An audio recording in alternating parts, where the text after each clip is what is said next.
Hello. Hello.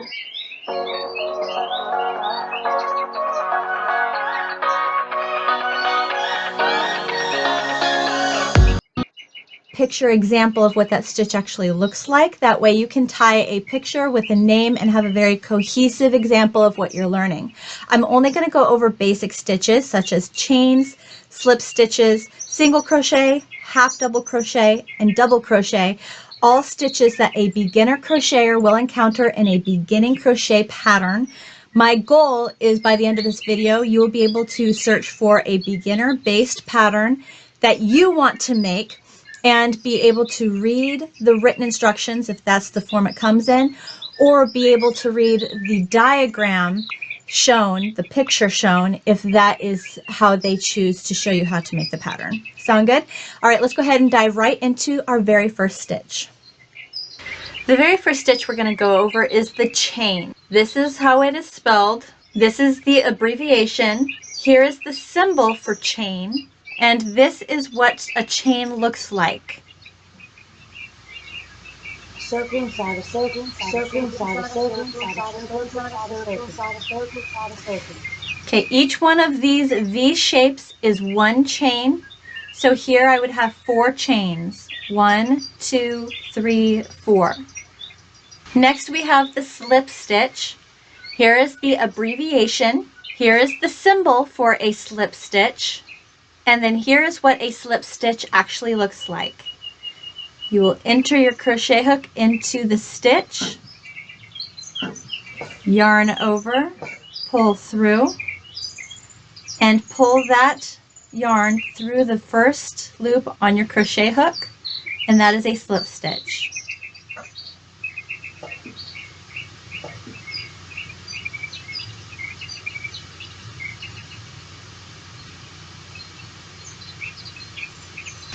Next we have the single crochet stitch. Here is the abbreviation for single crochet. Here is the symbol for a single crochet. And this is what a single crochet stitch actually looks like. You insert your crochet hook into the stitch, yarn over, pull through.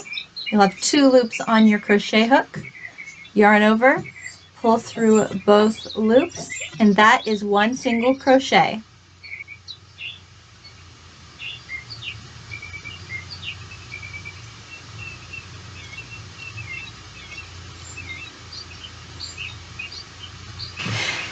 Next we have the half double crochet. Here's the abbreviation for a half double crochet. Here is the symbol for a half double crochet. And here is what a half double crochet actually looks like. Going into the second chain from your crochet hook. So 1, 2, yarning over, insert your crochet hook, yarn over, pull through. Got 3 loops on your crochet hook, yarn over, pull through all 3, yarn over, insert your crochet hook into the next stitch, yarn over, pull through, yarn over, pull through all 3,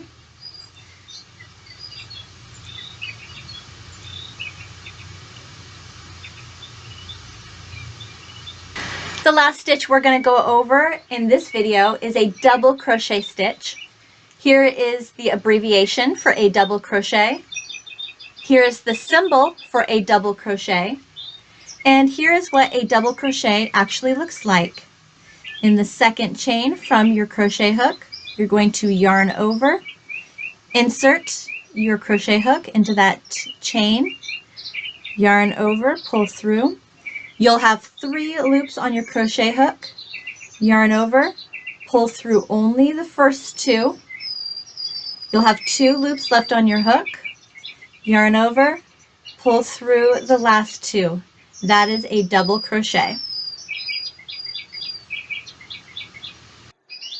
Most people have no clue that in 2024, the best way to make money with Amazon is not by selling physical products.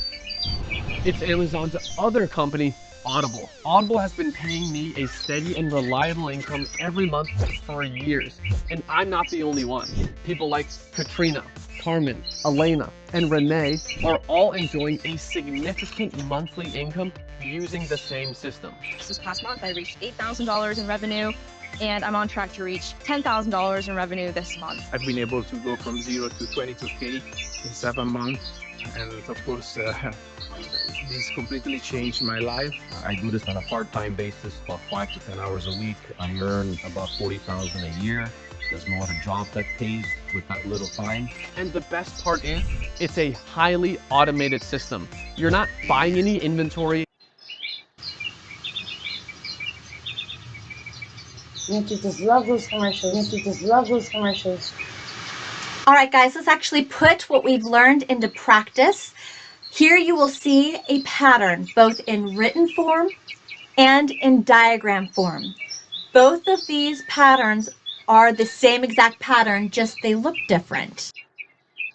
If you see the written instructions, it gives you a little more information, such as chain a multiple of 2 stitches plus 1.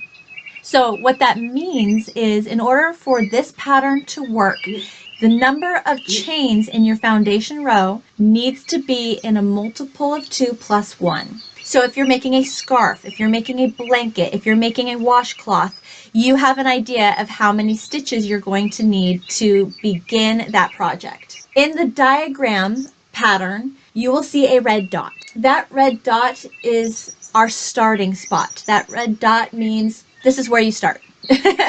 Next to the red dot, you see open ovals. Those open ovals are the symbol for chain. You will see 1, 2, 3, 4, 5, 6, 7 chains. We do know that 7 is in a multiple of 2 plus 1, because 7 minus 1 is 6. 6 is evenly divisible by 2. So we know 7 works. So in this example, I'm going to chain 7.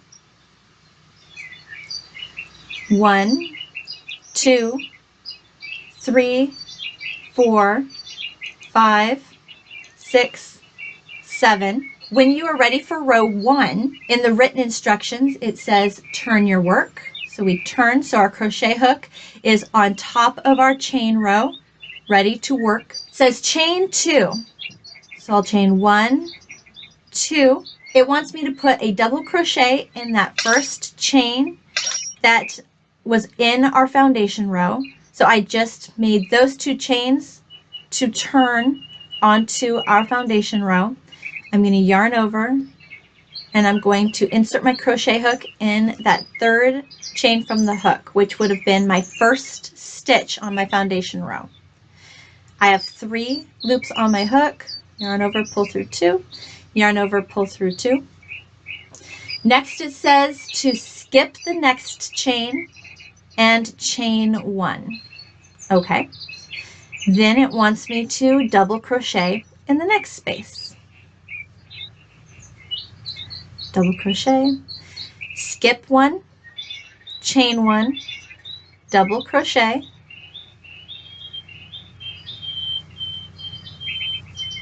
skip 1, chain 1, 1 double crochet in the last space.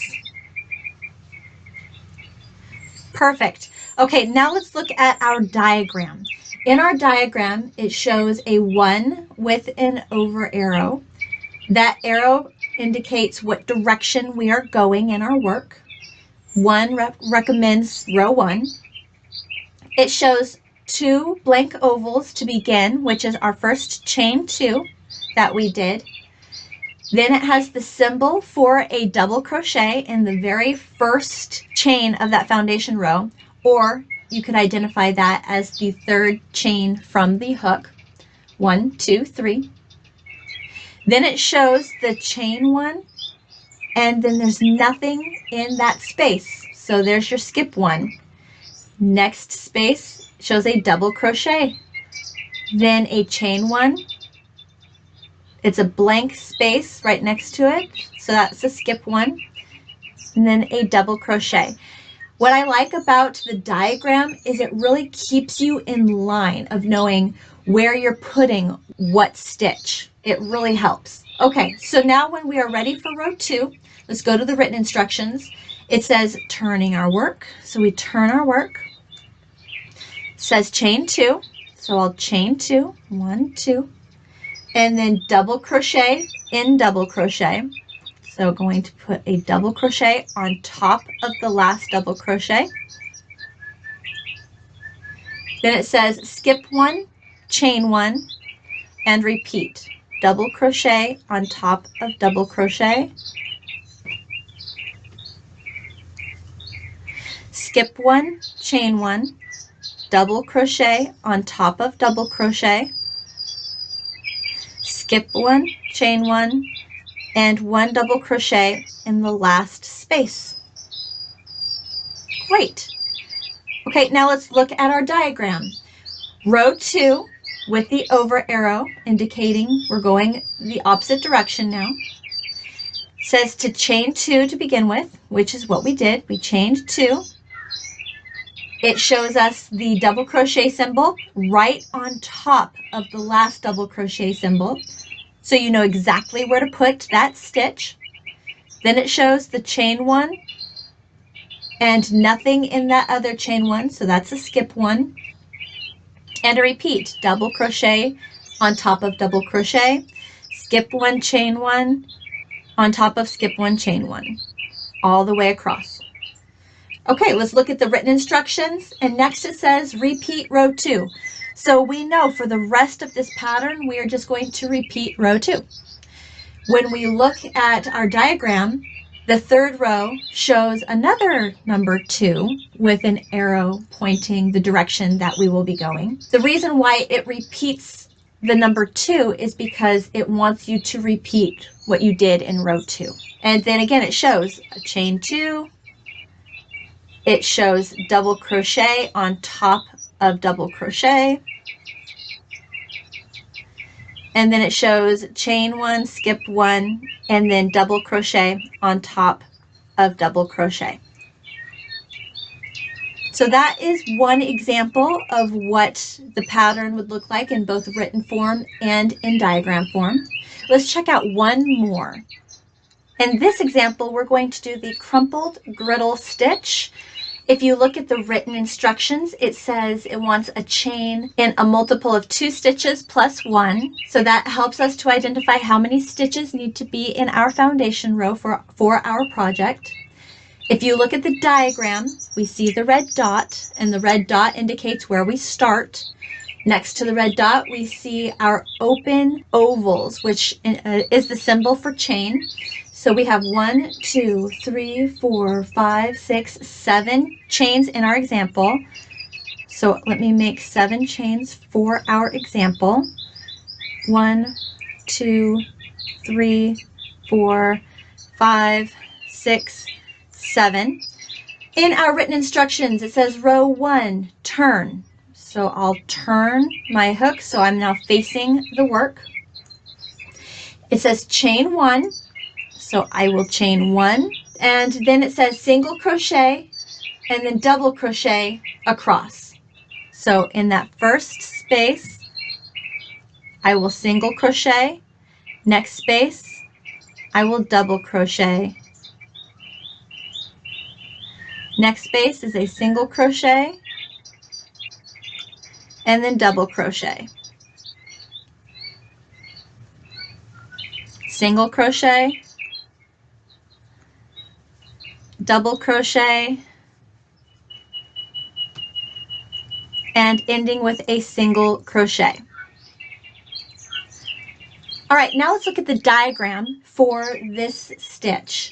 We see the red dot where we start. We see all of the open ovals, the 7 open ovals, which indicate the foundation row. We see number 1 with an over arrow, which indicates where row 1 is and what direction we are going. It starts with an open oval. It starts with a chain, which would be our turning chain to get onto row 1. Then it shows the plus sign, which is a symbol for a single crochet, and it shows where to put that single crochet. So you would see that there are 2 chains there. You'd be putting the very first single crochet in the second chain. Next stitch, is a double crochet, and it shows you exactly where you're going to put it in the next chain. Next stitch is a single crochet in the next chain, then double crochet, then single, then double, and single. Again, the diagram is very, very helpful in identifying where you're actually putting that stitch. Make sense? Okay, row 2, let's go to the written instructions. It says to turn our work. It says to chain 1, so we will chain 1. Then it says single crochet in the single crochet and double crochet in the double crochet. Okay, so that was a single crochet, so I'm going to put a single crochet on top of single crochet and a double crochet on top of double crochet. If we look at our diagram, we will see the number 2. We will see the over arrow, and that indicates row 2. It indicates which direction we're going. You will see how it starts with an open oval, which is our first chain, our chain 1, to get to the second row. And then you will see how they have a plus sign over the plus sign, which is a symbol for single crochet over a single crochet. And then the double crochet symbol is right over the other double crochet symbol. So you see what the symbols are, you see where the stitches would go. It is just very easy to follow. So you will know, oh, next stitch is a single crochet, it goes right onto the last single crochet. Next stitch is a double crochet, it goes right on top of the last double crochet. And you're going to end with a single crochet. Perfect. Okay, let's go to row 3. What's next? Well, in the written instructions, it just says repeat row 2. Okay, let's go to our diagram. In the diagram, the next row shows another number 2 with an over arrow, which again indicates you're just going to repeat what was instructed in row 2, but you're going to go in this direction now.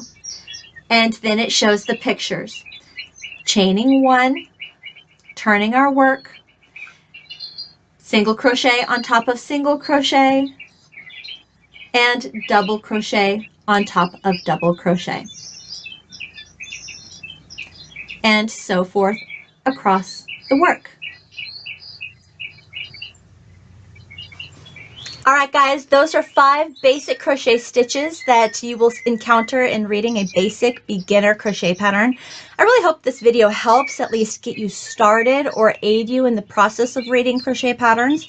And of course, if you have any questions at all, feel free to comment below, or you can contact me via my email or any of my social media contacts, which are all located in the notes section below this video. I hope you liked this video. If you did, please push the thumbs up button. And if you haven't yet, subscribe to my Thank you. And check another one. And check another one.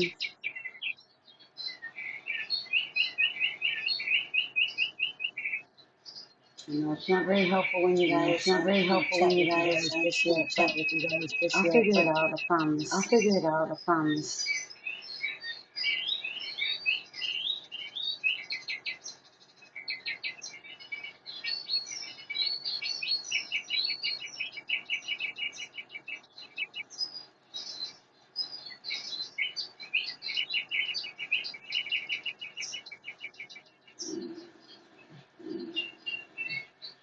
What should we do, guys? What should we do, guys? What should we do? What should we do?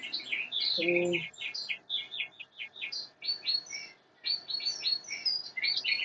I picked some. I picked 3 brush to use. 3 brush to use. Observe and learn from. Observe and learn from. Okay.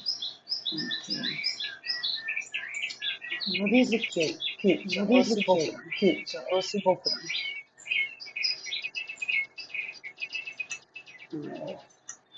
To understand that they were detained at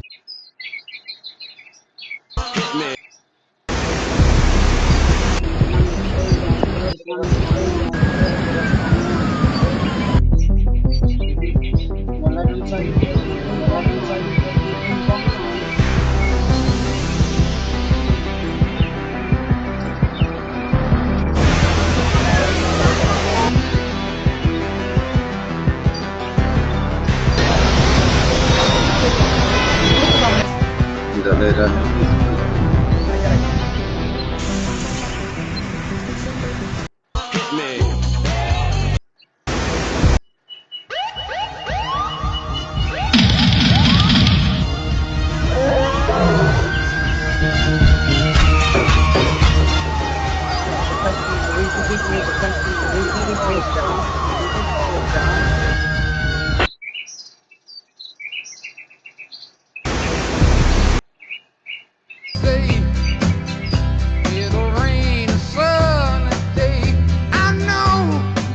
Connecticut, $88,000, no inflation. This is war.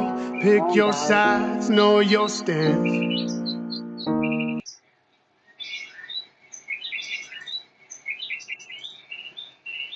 On Dr. Cholakian. I can't do politics. I can't do politics.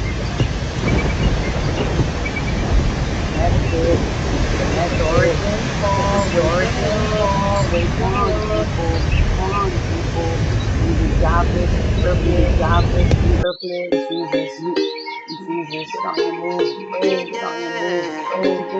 Hi guys, welcome back. My name is Tiffany. In this video, I'm going to show you the tutorial on how to make the shawl I've been teasing you with for the last few weeks.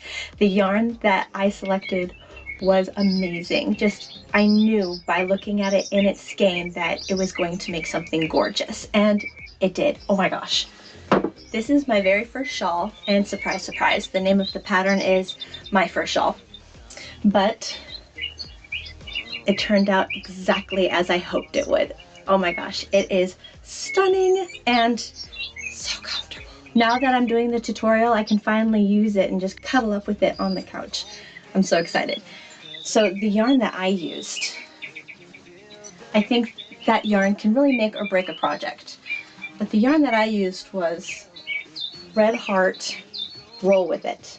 I'm not generally a Red Heart fan, but Red Heart has come out with some pretty impressive yarns that have really caught my eye. The color that I used here was sometimes you have to give a quality for Roll With It in Showtime. So that is what this skein of yarn is.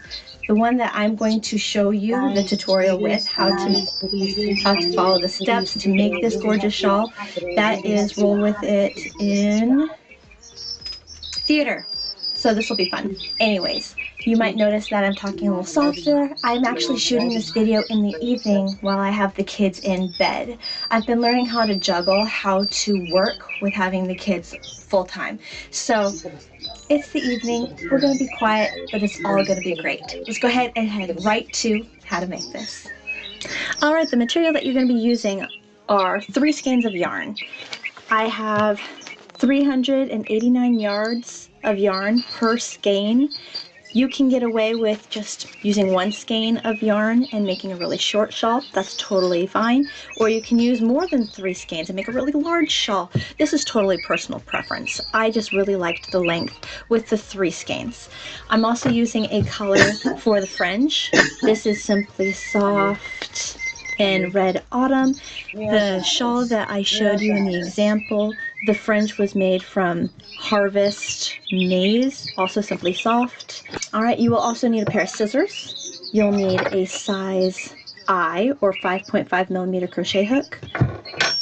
Fabric glue that dries clear and flexible. That way when it dries, it's invisible and not leaving a rock hard spot in the work. That's no good. We use this when we tie in our ends. That way the ends stay put and don't come out. You're also going to need either a tape measure or a ruler for when we're cutting our fringe, so you can get the length of the strings exactly the same size.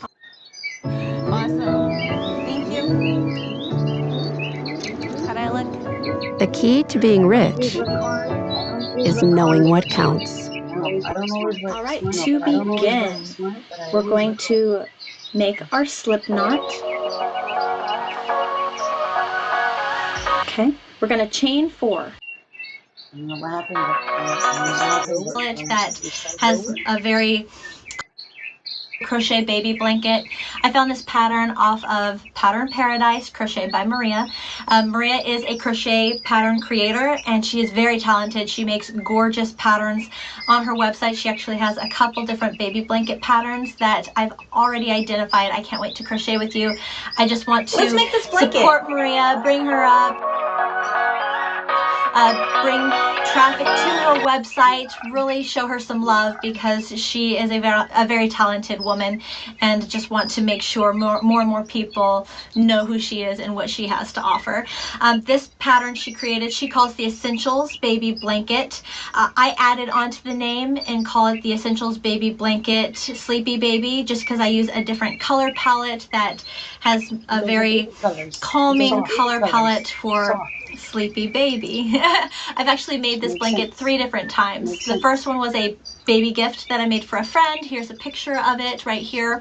Apparently Big Brother kept stealing the baby blanket, so I made Big Brother a blanket also in Paw Patrol colors. The firefighter Dalmatian one. What's his name?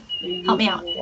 So I have a picture of some of the color variations that I was thinking in my head, how I could make the blanket. I forgot to take a picture of the actual blanket itself. That was my bad, but you get an idea of how my brain was working on how I wanted the blanket to look. So this is the 3rd time I've made this blanket. It's super easy, super fast. The pattern for this blanket, if you go right under this video, click the down arrow and open up my notes section, underneath patterns, I have a link to Maria's website that will take you directly to this pattern. So all you have to do is click the link, and if you scroll down, it will take you to the free version of the pattern. There is an option where you can purchase an ad-free version. So if you want to just have the pattern able to print out or look at that doesn't have any ads in it, you can purchase. Ladies and gentlemen, I knit for open ear and helping hands and gifted hands I pretty much make everything for open ear can be distributed to other nonprofits first hand affiliated with family shelters, domestic violence shelters,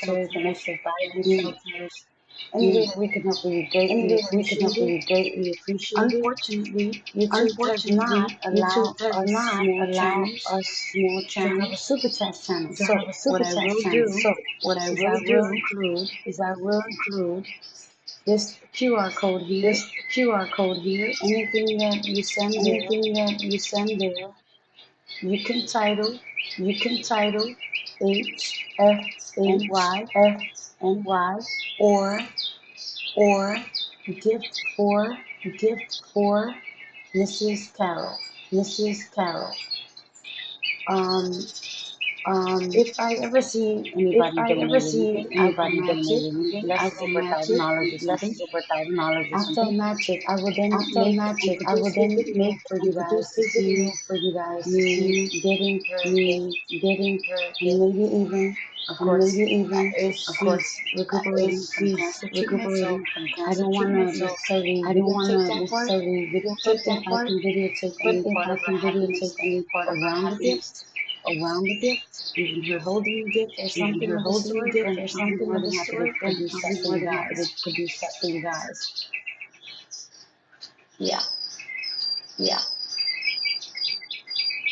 So I volunteer my time by knitting scarves and hats for Hope New York. Each scarf usually takes me anywhere from 7.5 to 9 hours, depending on the scarf material and my speed.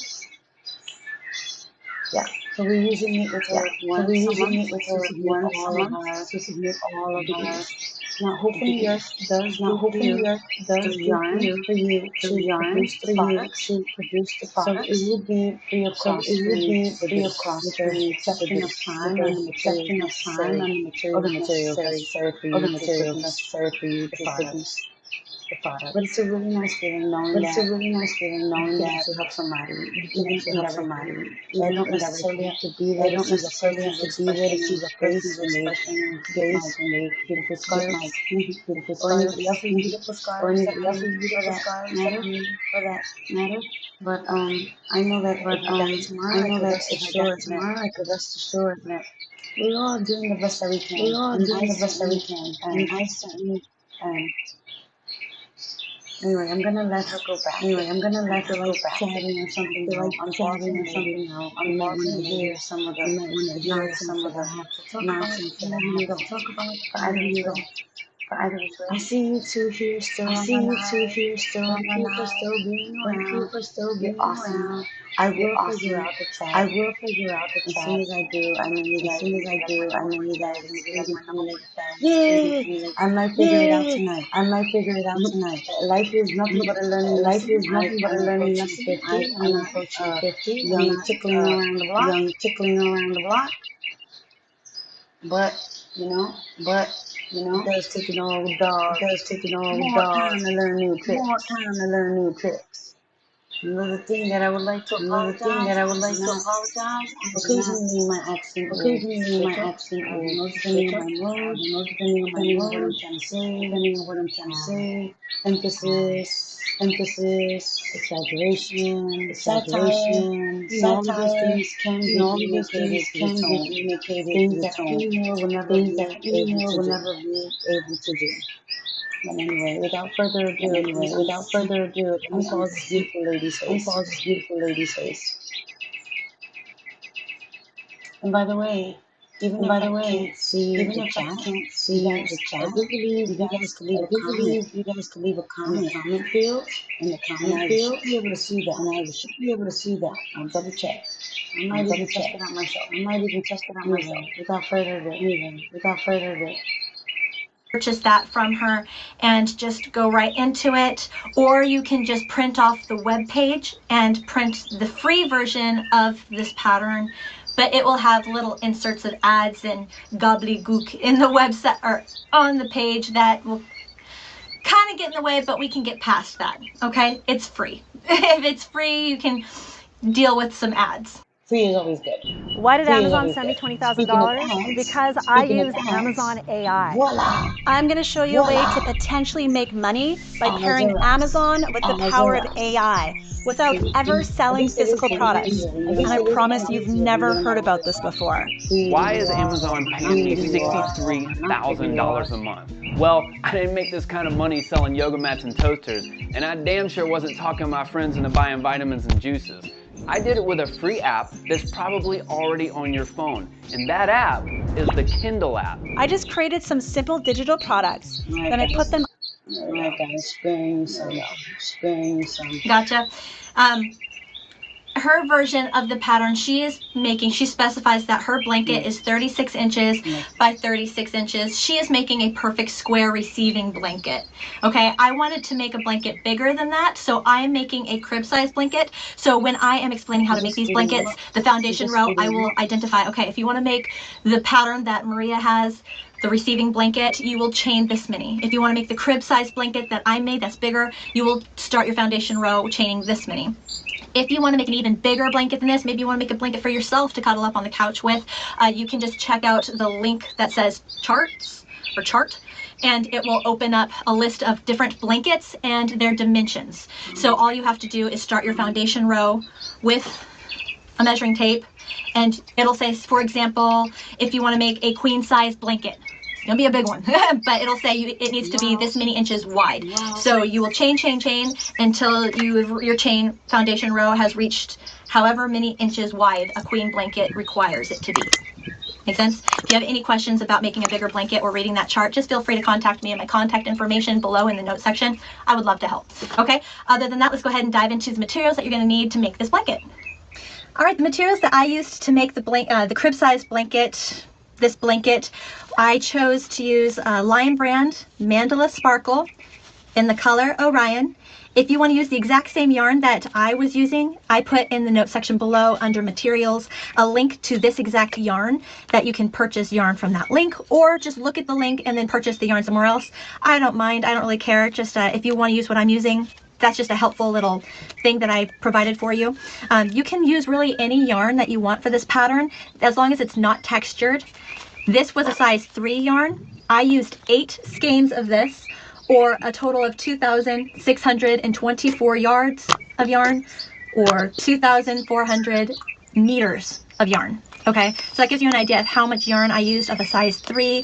If you use a size 4, or a size 2 or a size 5. You're going to use either more or less yarn than what I used, but it gives you just a rough idea. If you want, I have also included a chart in the notes section that gives you an idea of how much you What it is the thicker the yarn, the bigger the needle is going to have to be because that needle is going to go around the yarn and make holes and where it will be easy for the thickness of the material to slip through with your needle.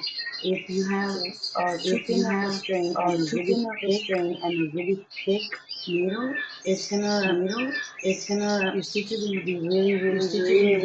You'll never be tight and you'll never have that snuggle feeling to them. So if that's what you're looking for, try to match your needle with the size of your that's what that is. yarn you will need to make a basic baby blanket or Afghan size blanket, and it has two charts. One chart will say a brand and how much yarn you will need, and the other chart will say the size of yarn, whether it's a 3, 4, 5, 2, and how much yarn you will need to make that blanket. Those are super helpful. I love those charts, and they just help give you direction. Just a reminder though that it's a rough estimate. You may need to buy 1 extra skein of yarn. Okay, so just use the crochet hook that you have recommended on your yarn label.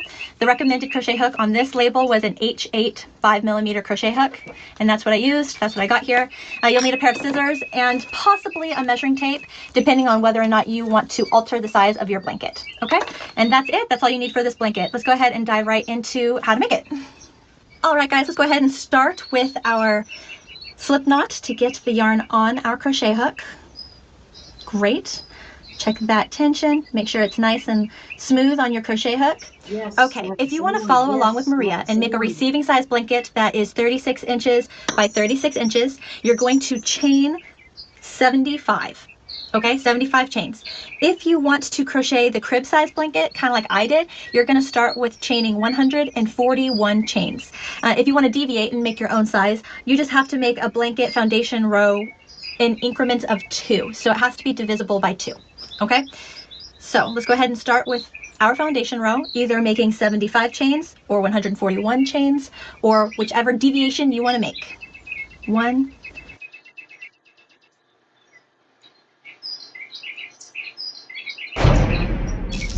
Every Halloween, she copies me, but at Michael's, we can be different. You're terrifying. No, you're terrifying. No, it's definitely you. You're the most terrifying. But we look the same. We got so many sponsors. 2, 3, 4, 5, 6. All right, so I stopped at chain 30, which is I love seeing realistic women. I love seeing realistic women. Nails done and everything. Nails does make it incredibly harder. I'm not talking about medium to average size nails. I'm talking about full long. I'm talking about full things and all this other stuff. Those are ridiculous, especially for crocheting and knitting. You'll hardly never see that. I'm not going to say those are tramp stamps because to each their own. Nails make it virtually almost impossible to knit or crochet. You know what else? I also volunteer for New York City Parks. I am super students and the team captain. My beautiful baby on live. Come on in. Hi baby. It's not being recorded. It's being recorded, but not as kids. I learned how to cook my just pronunciating ugly face. I appreciate it. She's just sitting because she's my daughter. Occasional wash goes. I love you, son. I love you always. I love you always. And you see this. Ring the bell. You guys. Girls. Ladies. Okay. Let's go back. Let's go back. I just want you to know. You born over many years. I just want that to be known. On, off, sideways. Don't let these people or anybody tell you otherwise. you have people out here that are experts at making you or anybody else look like something that you're not. Something that you're not. If you ever had that following, if you've ever had somebody that pretends that they know you, or they need you, which may have been the case. Maybe some 3 hours ago, people go apart. Both mentally and physically. Let me know if you faced that challenge and how you dealt with it.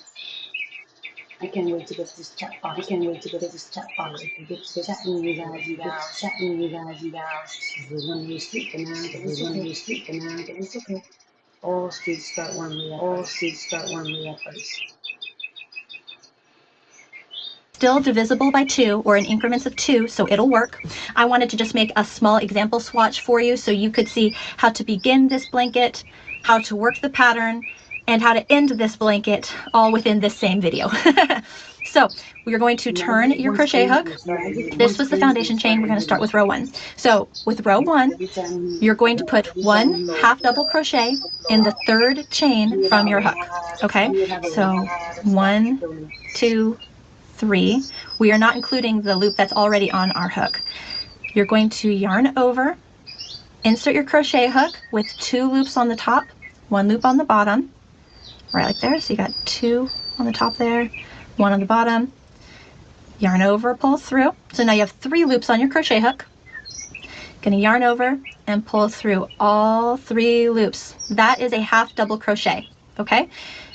The 3 chains that we skipped, one would be our turning chain to get over, and the other 2 count as the very first half double crochet, okay?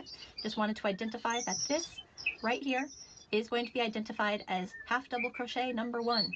Okay, next space, you're going to put a half double crochet. So yarn over, insert your crochet hook. Realize that it's always going to be a straight line. The only time it's going to become a circle is when you close the line from point A, the beginning, to the end, point B. Then you got a circle. 2 on the top, 1 on the bottom, yarn over, pull through, yarn over, pull through all 3. There's your next half double crochet. Row 1 of this blanket is just putting 1 half double crochet in each chain all the way to the end. Okay, so go ahead and finish row 1 and I will meet you at the end. Yay!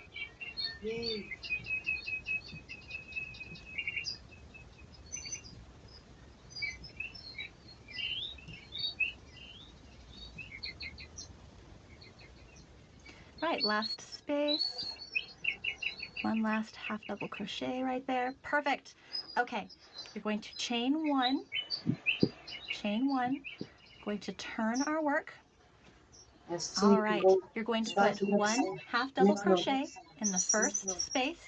So yarn over, insert our crochet hook right in the side there so that there's 2 loops on the top. Yarn over, pull through. Got the 3 loops on our crochet hook now. Yarn over, pull through all 3. Perfect. Okay, we're going to skip 1 space. So we're going to skip you, go straight into the next space. We're going to put 1 single crochet. So 1 single crochet. And then in that same spot, we're going to put a half double crochet. So yarn over, insert in that same spot, yarn over, pull through, yarn over, pull through all 3. Great. We're going to skip the next spot. In this spot, we're going to put a single crochet and a half double crochet in that same spot. All right, skip the next one, next space, single crochet and half double crochet, same spot. And that's going to be the repeating pattern, guys. So skip 1, next one, single crochet, half double crochet, same spot. Skip 1, next one, single crochet, half double crochet, same spot. Again, skip 1, next one, single crochet, half double crochet, same spot. And that's the repeating pattern. Go ahead and keep working that all the way across to the end. So skip 1, next one, single crochet, half double crochet in the same spot.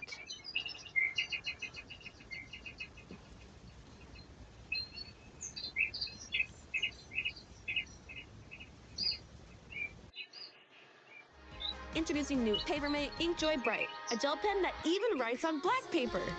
Because my favorite color is every color, and my mood is always joy. Feel the joy of Ink Joy. Gel pens by Papermate. Oh, life was always like a commercial.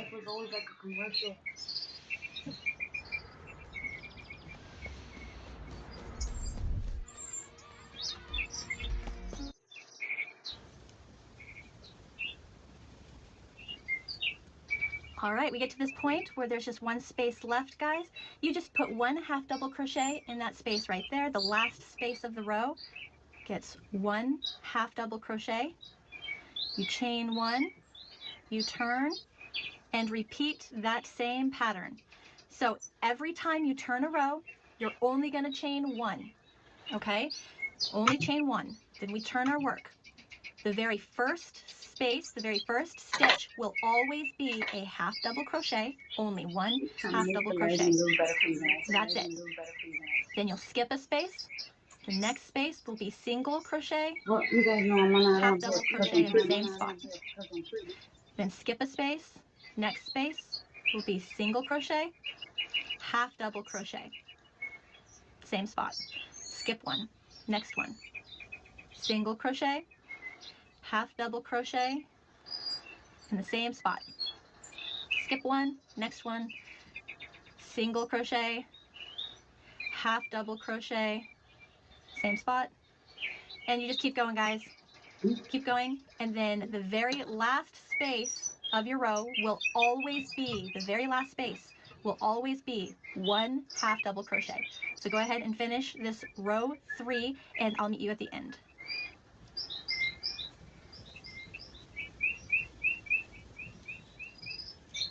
Okay, last space is one half double crochet. Perfect. All right, guys, so that is the repeating pattern. Every row, once you finish it, you will chain one, only one, turn your work. Okay, each row will begin the same way. One half double crochet in the first space, then skip one. Next one will be one single crochet and one half double crochet, and then skip one. Next one, single, half double. And repeat that all the way across. Last space will always be one half double crochet. And that's it. That's the pattern, guys, for the entire work. If you are working the receiving blanket that Maria is explaining, you're going to repeat every row for the next 63 rows, okay? If you are making the crib size blanket, you will continue this process until you have reached 216 rows. All right, guys, next.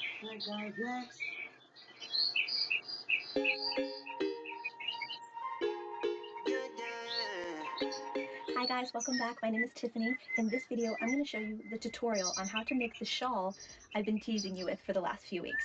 The yarn that I selected was amazing. Just, I knew by looking at it in its skein that it was going to make something gorgeous, and it did. Oh my gosh. This is my very first shawl, and surprise, surprise, the name of the pattern is My First Shawl. But it turned out exactly as I hoped it would. Oh my gosh, it is stunning and so comfortable. Now that I'm doing the tutorial, I can finally use it and just cuddle up a bit on the couch. I'm so excited. So the yarn that I used, I think that yarn can really make or break a project. But the yarn that I used was Red Heart Roll With It. I'm not generally a Red Heart fan, but Red Heart has come out with some pretty impressive yarns that have really caught my eye. The color that I used here was Roll With It in Showtime. So that is what this skein of yarn is. The one that I'm going to show you the tutorial with, how to follow the steps to make this gorgeous shawl, that is Roll With It in Theater. So this will be fun. Anyways, you might notice that I'm talking a little softer. I'm actually shooting this video in the evening while I have the kids in bed. I've been learning how to juggle, how to work with having the kids full time. So Yes, learning to work while having the kids full time is a juggle, and yes, it is exhausting. Women are just awesome. Men are awesome as well. It's just that wouldn't be able to tell you the struggles because I'm not a man, but I can definitely tell you the struggles women go through. And Yeah, that's definitely one. It's the evening. We're going to be quiet, but it's all going to be great. Let's go ahead and head right to how to make this. All right, the material that you're going to be using are 3 skeins of yarn. I have 389 yards of yarn per skein. You can get away with just using 1 skein of yarn and making a really short shawl. That's totally fine. Or you can use more than 3 skeins and make a really large shawl. This is totally personal preference. I just really liked the length with the 3 skeins. I'm also using a color for the fringe. This is Simply Soft in Red Autumn. The shawl that I showed you in the example, the fringe was made from Harvest Maize, also Simply Soft. All right, you will also need a pair of scissors. You'll need a size I or 5.5 millimeter crochet hook, fabric glue that dries clear and flexible. That way when it dries, it's invisible and not leaving a rock hard spot in the work. That's no good. We use this when we tie on our ends. That way the ends stay put and don't come out. You're also going to need either a tape measure or a ruler for when we're cutting our fringe so you can get the length of the strings exactly the same size. All right, to begin, we're going to make our slip knot. Okay, we're going to chain 4. 1, 2, 3, 4. Slip stitch into that first space. So I will put 2 yarns on the top, 1 on the bottom, yarn over, pull through, all the way through. You're going to chain 2, 1, 2. Now you're going to put 5 double crochets inside that hole that we just created. Okay, so yarn over, insert our hook inside that hole, yarn over, pull through, And then the words too hot. pull through. Okay, 1 double crochet, Mama made miracles every Thanksgiving. 2, 3,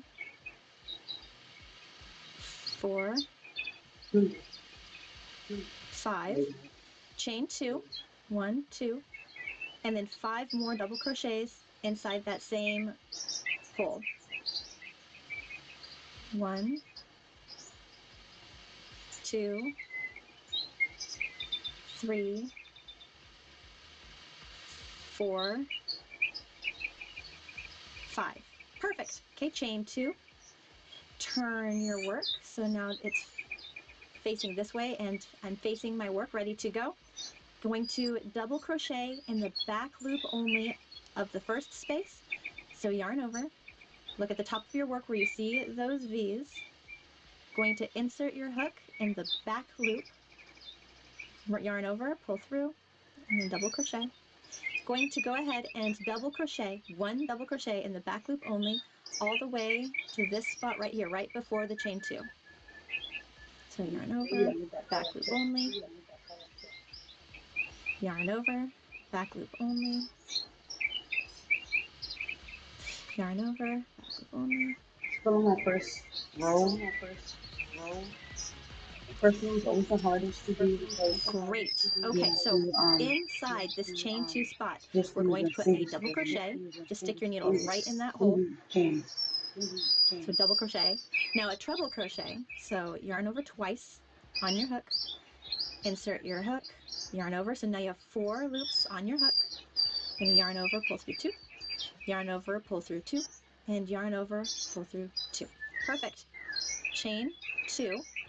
Going to do another treble crochet. So yarn over twice. Insert your hook, yarn over. There will be 4 loops on your hook. Yarn over, pull through 2. Yarn over, pull through 2. Yarn over, pull through 2.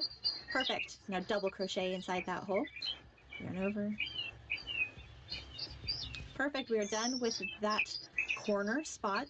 Now go ahead and double crochet in the back loops only of the next 1, 2, 3, 4. There's going to be 5. So 4 spots. So here we go. Yarn over, back loop, 1, yarn over, back loop, 2, yarn over, back loop, 3, yarn over, back loop, 4, but we know we put 5 in this section. Well, that 5th one is kind of hidden right there, okay? So you might have to separate your stitches a little bit to see, there it is. Also, it's a good idea to keep count. We knew that we put 5 here. I only have 4, 1, 2, 3, 4, so I know I have to have a 5th there. So yarn over, find that V. There we go. 1, you're going to put 2 double crochets in that 5th space though. 2, perfect. So here is what the pattern is going to continuously look like for the rest of this shawl. You're going to chain 2, turn, you're going to double crochet in the back loops only in each space all the way down until you get to that chain 2 spot. Okay, then on the other side you're going to double crochet in the back loop only all the way up until you hit that last one, and then you're going to put 2 double crochets in the last one. Okay, so let's do that together. Yarn over, back loop only, 1, back loop, 2, 3, 4. This reno will absolutely be worth it. It's in mint condition, totally worth it. So, what do you think? It's worth it. Okay, let's see how we can do it. There are trucks, then there's the truck, GMC Sierra. Available with the V8 engine. Girls. 5, 6, 7, and 8. Just following every stitch, the very top of it, back loop only is going to get another stitch. Okay, in the corner is going to be double crochet, triple crochet, 2 chains, treble crochet, double crochet. So double, treble, chain 2, treble, and double. Okay, then just double crochet, back loop only, all the way over.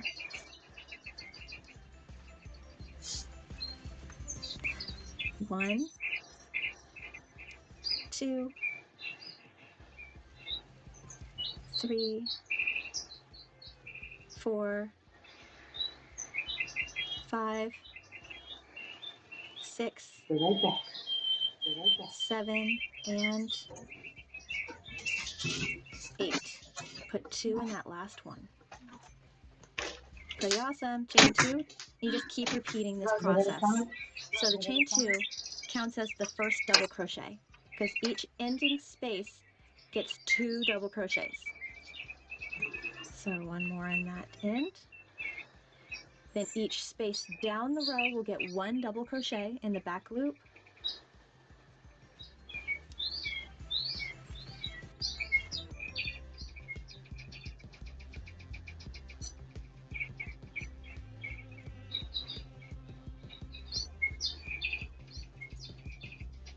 And each middle piece will get a double, treble, chain 2, treble, double.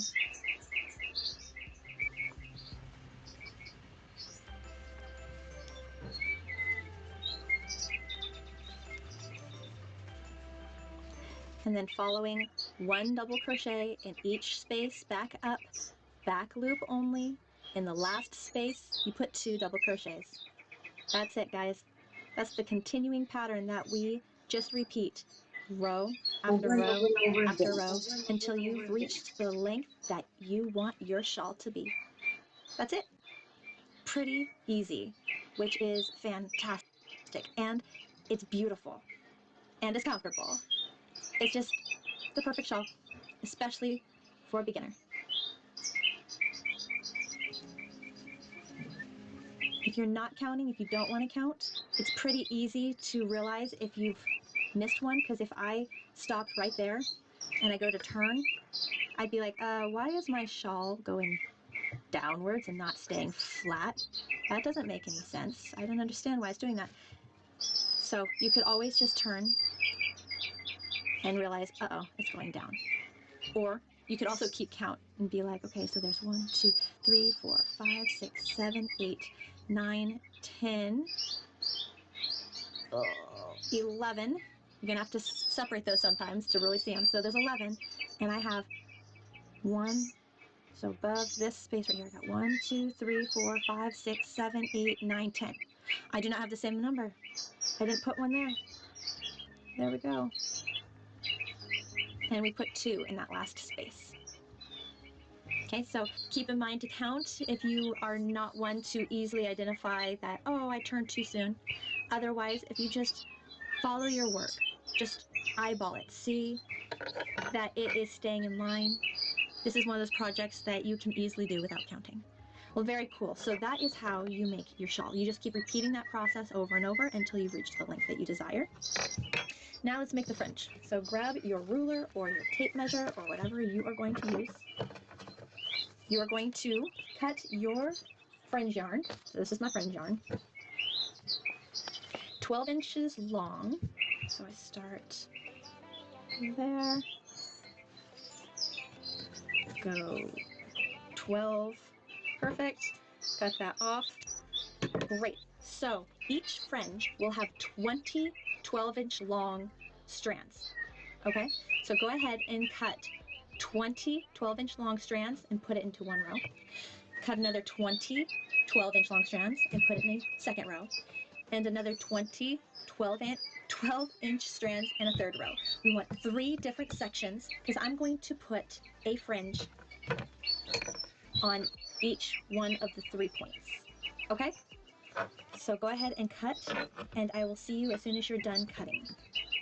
Alright, so let's just say that you have reached the end of your shawl. You're super happy with it. What do? Come to the very end. You cut off just a small tail. You're going to take your yarn. You're going to yarn over, pull it through, pull it tight, and you just made a knot. Pretty awesome, right? You're going to take that fringe that we just made. I'm just using one for an example, but you'll have 3 piles, 1 pile for each corner of your shawl. So you take your yarn, put your finger in about the middle of it. You can put side by side, measure them up, make sure that they seem pretty even. Take your yarn hook. I'm going to go in this corner right here, the bottom of the shawl. So coming from the back forward, grab your yarn, pull it through that hole, give it a good gap, and then I'm going to remove the yarn hook. I'm going to put my fingers right in there and grab that yarn and just pull it through. And when you pull that yarn, it tightens the knot like that. And then I will go and I will tighten each string until it's exactly how I want. If you find that it's not exactly how you want it, it's a little sloppy, just put your hook. So I just put my hook in the bottom, followed it up, go to the back where it'll look like this, and you can pull these sides just like that, and it loosens it. And then you can go back and be like, okay, I really want to position this maybe like that, more, pull it however you need. But that is how you put the fringe on. And it looks absolutely stunning when it's all complete. Okay, now let's go ahead and put in those ends. So when you weave in your ends, I will go from the back forward, and you usually want to follow the color. I don't have much of a color change, but obviously in my yarn there's a lot of color change, and I don't want to put one color over the other because then it'll stick out like a sore thumb.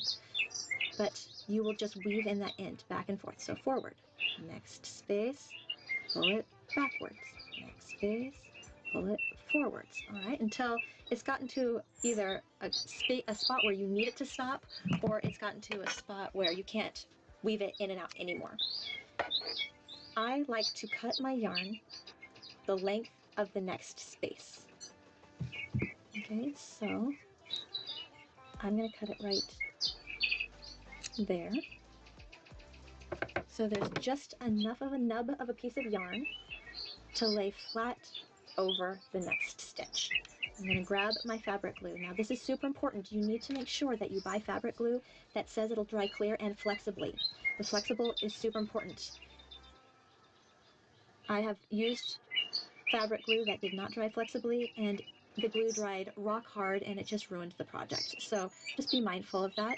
You only need the smallest little bit, and then you lay it flat over the work and just make sure it is secure and not going anywhere. Now, fabric glue is machine wash and dryable, meaning once it dries, that is staying put. It's not going to come out even if you put it in the washer and dryer. It's not separating at all, okay? But when it dries, it'll also dry flexible. It'll dry clear so you don't even see it. It is perfect. I love this stuff. So let's go ahead and get rid of this tail right here. I'm going to go in this direction because the color matches a little better. If I went in that direction, it'd be like, whoa, okay, there's a different color over there. What's it doing over here? And just weaving in and out, back and forth. All right, here we go. So, gonna grab our scissors. I'm gonna bring the yarn back up this way so it matches the color. There's a color match. Okay, take your fabric glue, just a little bit. Looks like my glue is kind of exploding out of the top a little. Cap that. And just kind of pet it forward. There we go. That's it. And then it looks perfect. It looks complete. And it's beautiful. Oh my gosh, guys, it's so pretty. Yay. Ah, love it. Can't wait for you to do this. So what did you think? I hope you had a lot of fun learning this shawl tutorial. I found that it was very easy and it could make up really quickly, which I was very grateful for because I had to make this shawl very quickly to have it done in time for this tutorial. But I also found that this project was one that you could slow down and take it easy. Pull this project out while watching a movie or a TV show and really relax and de-stress and just go. You don't have to worry about counting. You don't have to worry about following any particular pattern other than just knowing, hey, I gotta do a double crochet back loop only, add 2 on the ends, and in the middle it's just double, treble, chain 2, treble, double. It's the same thing over and over and over, and once you have repeated yourself enough times, you just don't even think about it anymore. And sometimes those projects are so great. So I really hope that you enjoyed learning this crochet pattern. I hope that you had fun. If you did, please give me a like. If you haven't yet, make sure you subscribe to my channel. I have so many videos to show you, and they include how-to videos, how to sell your crochet, how to manipulate a pattern to make it more customized to you, and also Hi guys, welcome back to my channel. My name is Tiffany Hansen. Thank you so much for joining me today.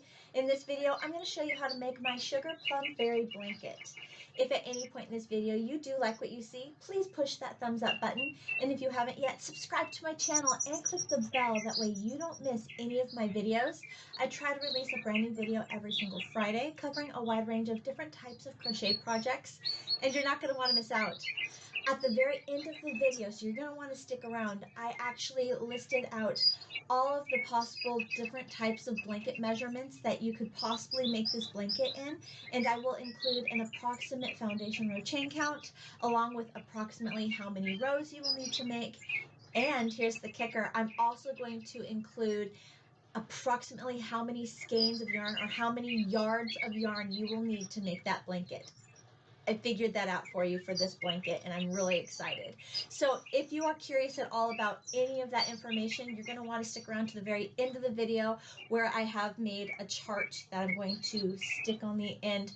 And if you want, you can pause the video and find the blanket size you want to make, gather up all of your information, all of your materials, and be ready to go. All right. I will also include a link in the notes section exactly how to follow the pattern for this blanket if you choose to make this blanket in the future, as well as I will include a link so you can print out the chart and have it forever if you want. So let's go ahead and dive right into what materials you're going to need to make this Sugar Plum Fairy blanket. The materials that you're going to need to make the Sugar Plum Fairy blanket will include a size 5 weight bulky or chunky yarn. In the case of this particular blanket, I used I Love This Chunky yarn in the color Heathered French Lilac. And that gave me that beautiful purple color that I made this blanket in, but really you can use whatever color that you like as long as it is the size 5 bulky chunky weight yarn, okay? You're going to need a crochet hook, size P or 11.5mm crochet hook, and a pair of scissors. That's all you're going to need to make this blanket. If you are curious how many yards of yarn you will need, meters of yarn, ounces of yarn you will need to complete your project, stay tuned to the very end of the video where I have made a chart that includes all the many different blanket sizes, how many yards of yarn you will need to complete that project, how many meters and how many ounces of yarn you will need. I also will include how many chains are in the foundation row, approximately, and approximately how many rows you will need to make your desired blanket size. It's so great. No matter what kind of butt you got, Huggies has more curves and an outstanding active fit. We got you, baby. For work, play, and every day, upgrade with over 1 million parts and accessories and bring your truck to life real time. Okay, so once you've gathered all of your materials, let's go ahead and start making this amazing Sugar Plum Fairy blanket. We begin with our yarn and our crochet hook, starting our project with a long enough tail to weave in the end at the end of the project. So I give myself about 3-4 inches, and then I create my slip knot, attach my crochet hook, How long have you been knitting and and we are ready crocheting? to go. Okay, this pattern is worked in a multiple of 2. So I'm going to just be making a small example swatch for you. That way I'm not making an entire blanket and getting through everything. I'm going much faster so I can show you what to do quicker. In my example swatch, I'm going to chain 20 chains. Okay, so here we go. 1, 2, 3, 4, 19 and 20. Great. Okay, so once you've reached the last chain for your desired blanket, here's what you're going to do. You're going to half double crochet in the 3rd chain from your crochet hook. So looking at our chains, remember the loop on our crochet hook does not count as a chain. So 1, 2, 3. Going to half double crochet in that 3rd chain. Perfect. And then you're going to make 1 half double crochet in each chain all the way across to the very end, and that is your row 1. You should end row 1 with 2 less stitches than were in your foundation row. So for me, I chained 20, but in my row 1, I should only have 18 half double crochets. I used those other 2 chains as my turning chain to get me onto row 1. Okay, so go ahead and continue putting 1 half double crochet in each chain all the way across row 1, and I will meet you at the end of row 1 to show you what to do next. 17 and 18. Great. Okay, once you have made your very last stitch for your row 1, we're going to chain 2, 1, 2, turn our work, and now we are all set up to do row 2. The chain 2 does not count as a stitch, okay? We are not counting the chain 2 as a stitch. In the first stitch space right here, we're making 1 half double crochet. So I'll actually take my pinky and kind of pull back the chain 2, making room for everything. Did you know that half of each There we go. strength is your pinky? Half double crochet in that very first stitch. And now we're set up for our pattern. The pattern we are using for this particular blanket is a half double crochet cross stitch. Here's how it's done. We're going to skip this next stitch in the 2nd stitch or 3rd, so 1, 2, 3. So skip 1, next one, make a half double crochet. Perfect. All right, now you're going to half double crochet in that skipped stitch. So yarn over, insert your crochet hook into that skipped stitch, Okay. yarn over, pull through, and really extend it, like pull that yarn up, and then yarn over and pull through all 3 loops. Let it stay loose. Try not to make your stitches too tight here. We want our stitches loose so the blanket is much more comfortable. And that is your first half double crochet cross stitch. Let's do that again. Skip the next stitch, half double crochet in the following It's stitch, because she's using a really thick yarn. She's either going to make a quilt, a comforter, a sweater, and or then something half double warm to wear. crochet in that skipped stitch. The skip So yarn stitch is what over, makes the hole. insert our crochet hook into that skipped stitch, So you're going back, yarn over, wrap it pull around, through, and then I'll actually keep pulling a little bit, you got to allowing tug at it a some little bit slack there, so it can allowing it stay to in its be place. a little more loose, yarn over, and pull through all 3 loops. That is what the stitch will look like. Okay? That's a beautiful stitch. Now the only thing that might get you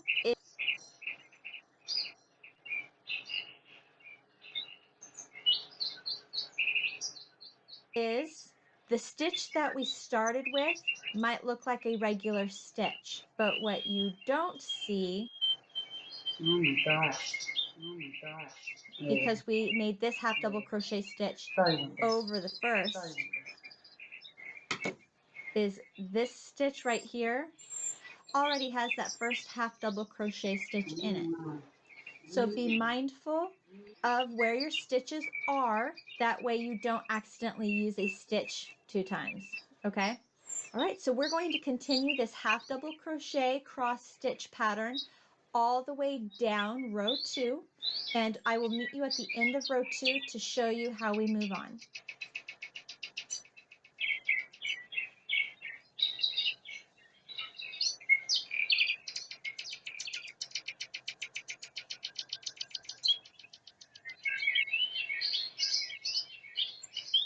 You by Kotex balance pads have a raised center that absorbs 2 times faster. Even faster than you change your mind about your friend's ex. There was just something about Josh that was so... We're dating again. good.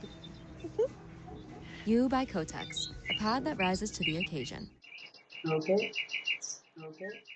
I need a job that rises to the occasion. I can edit. Over 8 years, I have another YouTube channel, 18,000 subscribers. But I Okay, keep last seeing that 3 the stitches here. Okay, so people are skip not one, that heavy next into one, half double get crochet, well, and I hope you stay strong, motivation. half double crochet in the skipped stitch. So that's why I You started should be doing left other with channels, just 1 stitch exploring other avenues left over remaining. You're to going to keep half double moving. crochet in that last stitch. And that's it. You've just closed off row 2. Row 2 is done. Okay, to move on to row 3, you're going to chain 2. And this is the repeat pattern for every single row here on out to finish your project. Yes, there's a lot of After repeating. every single row, you will chain 2. 1, But it's all worth it, Leon. 2. You will turn your work. You turn your Every work. single row, you will put 1 half double crochet in the very first stitch. Great. And then continue on doing the half double crochet cross stitch pattern for every single row. It's just repeat, repeat, repeat.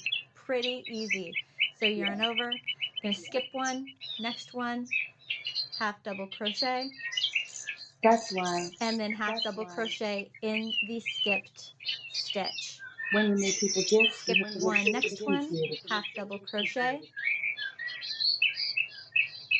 and half double crochet in the skipped stitch. Do Now not spin. again, the longer you make this Let me blanket, hold pause just a second. Do not, and I repeat, do not spin months on covers, sheets, scarves, dresses, or anything of the sort. When you know the person that you're going to give it to them, if you're going to give it to, is not really going to appreciate it. You're much better off spending all that time knitting a comforter or a quilt and giving it to a homeless person or a person in need, and they will appreciate it 1,000-fold more than that person that you consider unappreciated fool would ever appreciate. There goes my 2 cents. Back to the show. You're going to have to be mindful to pay attention to your stitches and not use a stitch 2 times. This is something that happened to me a couple times, and so when you reach the very end of your blanket, if you're left with 2 stitches, you know that you accidentally skipped or added too many stitches here in the rest of the work. Because when you get to the very end of your work, you should be left with only 1 stitch remaining, and that 1 stitch is where you put your last half double crochet. And this is where my more 2 cents comes in. This is why I love crocheting, because if you make a mistake, it is nothing. All you have to do is pull the string to unravel. You go back to where you messed up, you start all over again. You don't have to be rocket scientist, and don't make things overly complicated. My brother used to have a saying, he said, kiss. Keep it simple, silly.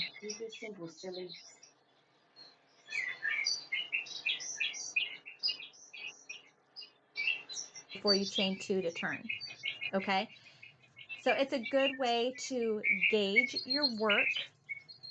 This is one of those blanket projects that after you get the rhythm, you really don't need to count every single row, which is amazing, making this blanket one of those really nice, relaxing blankets that you can just go. But I do highly suggest that every couple of rows, you give it a count. And the count you are looking for is going to be the same number of It's called stitches that even. were in row 1. That's So all for you have to count. example, my row 1 had 18 stitches. So my row 2, my row 3, and my row 4 should all have 18 stitches.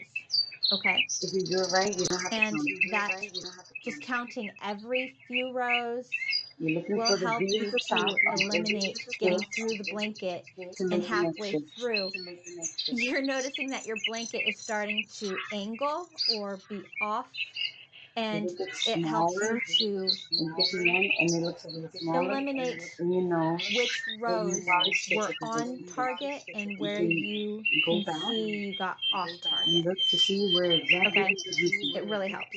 So last stitch, Pull 1 it to half double them, crochet, pull row it 3 out, is done, and then put it back. and that's it. Take it down. Now how do you end Make your the correction. row? Last row of the blanket is your choice.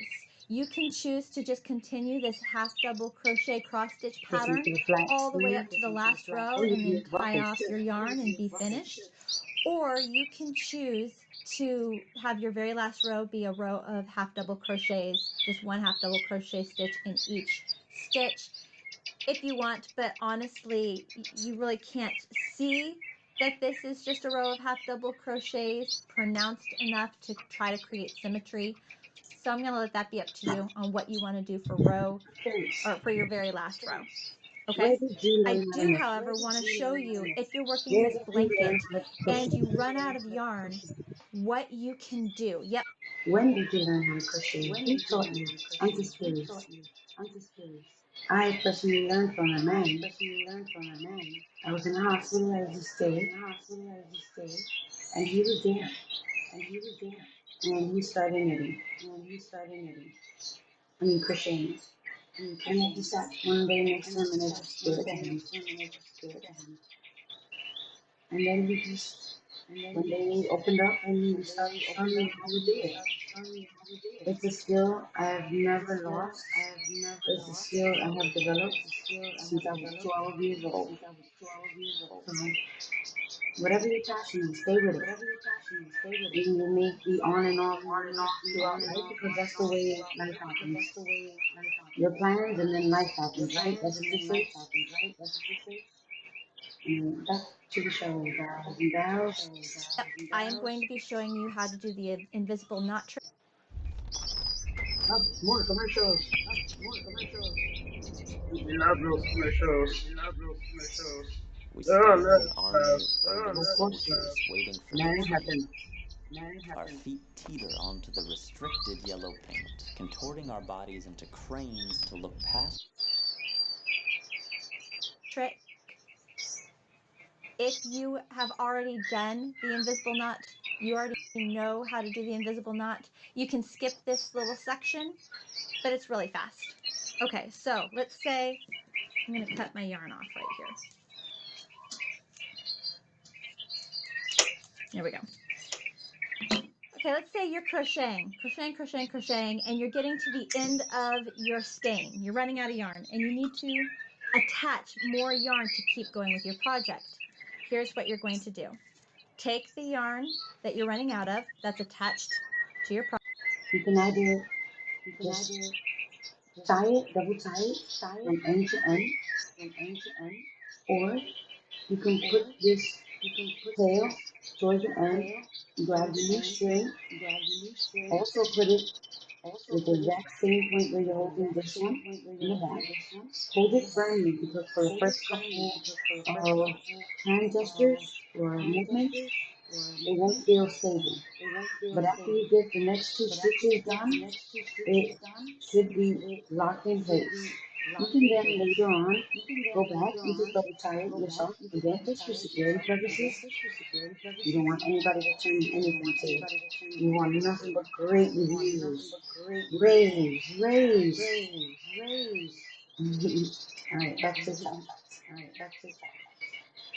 Project and stretch it out that direction. Take your brand new skein of yarn that you want to add to your project. Have that yarn go in that direction. Butt them up against each other. Take this side, 2 fingers, wrap them around your 2 fingers. Take the little tail here, wrap it over between your 2 fingers and have it come out facing towards your fingernails. Pull, and it'll create a little knot on this side. Let's make our way over to the other section. 2 fingers, wrap around your 2 fingers, little tail. Take the tail over between your fingers and have it poke out towards your fingernails. Take that side, pull so it forms a little knot there. You got a knot here, you got a knot here. Take this yarn, pull, and this forms the very strong invisible knot. That isn't going anywhere. It's super strong. But once you move it, it's in the same Take your place. scissors.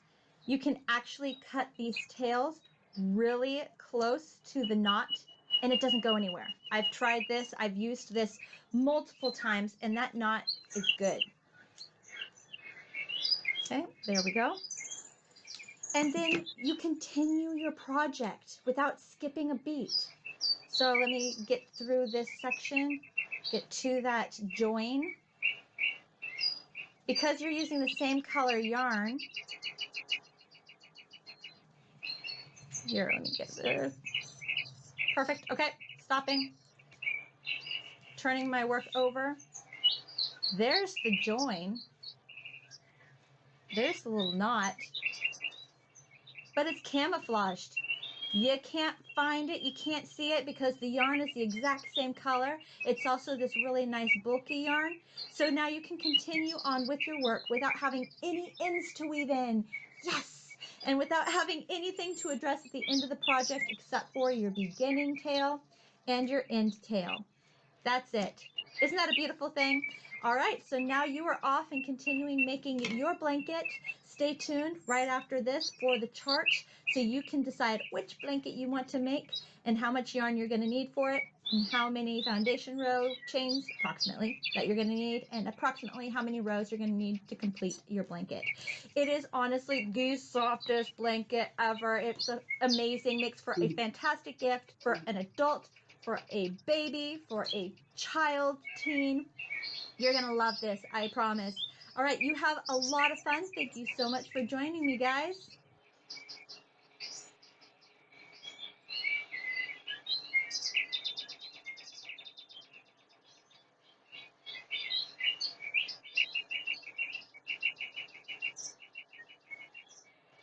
You can find something new.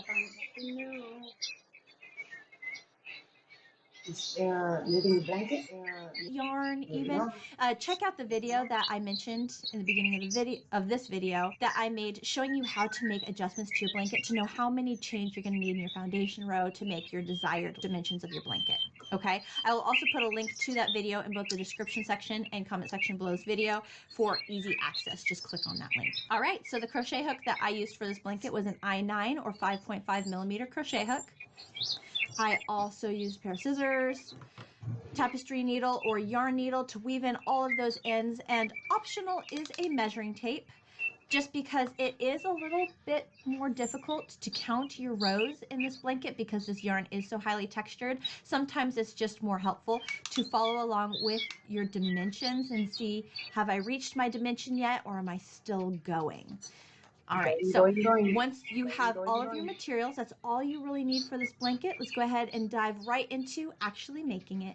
All right, so let's begin with the color that you want to use on the inside rectangle of the blanket. That can be whatever color you choose, even if you wanted to flip-flop the blanket and start with the multicolor and border it with the solid. Have fun with it, make it your own. So we're gonna start with a tail long enough for us to weave in our ends at the end of the project, create our slip knot, attach our crochet hook, and we are ready to begin. So as you probably have already noticed, this yarn is extremely textured. So you're going to want to make all of your stitches loose. If you have a trouble with tension and making your stitches too tight, you may want to go up a crochet hook size or two to help aid you in making sure that those stitches are loose. Because if your stitches are too tight, you're not going to be able to see the stitches. It's going to be very, very difficult. For this example, this tutorial, I'm going to make a small swatch section of what I am doing so I can explain the instructions faster for you and get you through this blanket. I will give you the instructions on how many stitches I have going on, how many rows I have going on, so you can follow along. What is great is this blanket does not have a multiple stitch count requirement. It can be worked in any number of stitches, which is awesome. So what that means is if you want to adjust the size of this blanket, just pull out your measuring tape and chain until you've met blanket dimension. Awesome, right? Or if you want to account for your border that we are going to be putting around the entire blanket, then just go ahead and make your foundation row chain a little bit shorter than your blanket requirement, and then make sure that as you are making the border around your blanket, you keep adding row after row after row of your border until you have met that blanket dimension. Got it? Cool. All right, so for the blanket that I made, the inner rectangle, I chained 62 chains. So if you want to go ahead and start making 62 chains, go for it. I, again, am going to make a smaller swatch section to get through this pattern faster. So I'm only going to chain 20 chains. 1, 2, 3. Again, make sure your stitches are loose. 4. What I mean by that, stretch out that chain. 6. 1, 2, 3, 4, 5. Oh, 6, 7. And how I can count, how I go about counting is you got to feel it. You got to feel it, guys. You'll be able to feel it. So where's a hole? 1, there's a hole. 2, there's a hole. 3, 4, 5, 6, 7. You can feel it. So a lot of this project is going to be off of feel. 8, 9, 10, 11, 18, 19, and 20. Great. Row 1. We are going to half double crochet in the third chain from our crochet hook. So feel for those chains.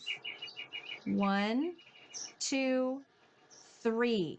All right, so yarn over, insert your crochet hook into that third chain, yarn over, pull through, and then yarn over and pull through all the loops on your crochet hook.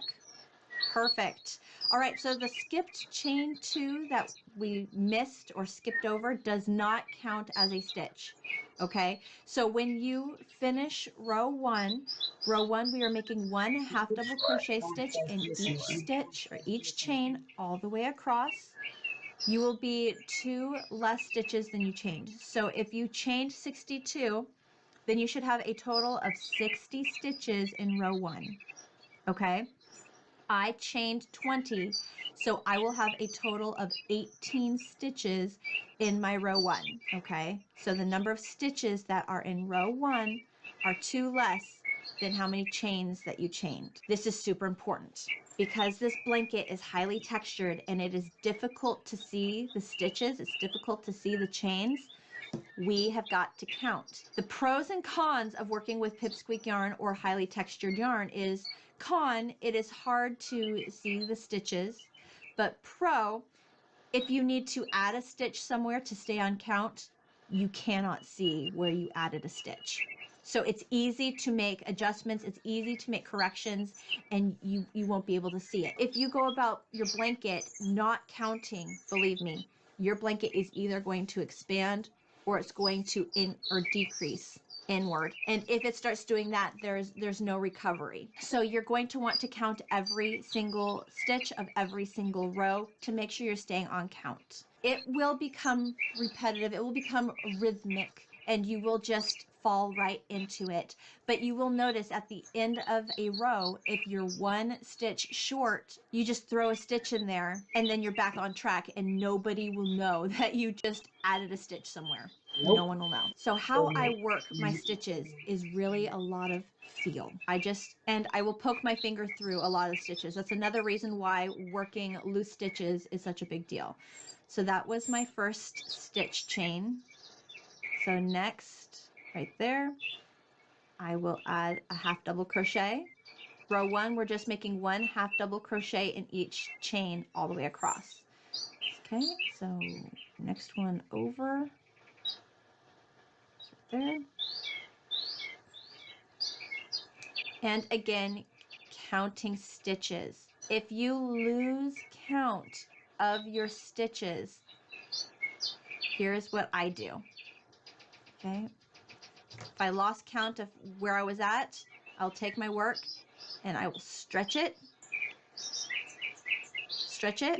and then I'll start looking for those holes and poking my finger through holes. So here was the chain 2, my first half double crochet, so 1, then 2, 3, 4. So I have just accomplished 4 half double crochets and I'm moving on. So here is where my stitch was. Next one over, half double crochet. Next one over, half double crochet. Now this is also a blanket that if you only pick up one of the yarns, you don't quite hit both yarns or go under both loops of the stitch. If you do it once or twice or even throughout, this blanket is not going to pick up working a front loop only or back loop only. It's too textured. It won't pick that detail up. Okay, so if you end up just picking up one loop of the This is Bronx River Alliance, a volunteerism. They're an organization affiliated with New York City Parks, in partnership with Parks, and they take care of the Bronx River. From right down the ends to center of the ends. They do a good job. stitch, it's okay. It's a very forgiving material. It's just a little tricky to get through. Again, it's going to take a lot of paying attention and a lot of counting of your stitches. And I know I'm doing a lot of talking, but believe me, as soon as I pause this video, I'm going to be counting to make sure I stay on track. 17.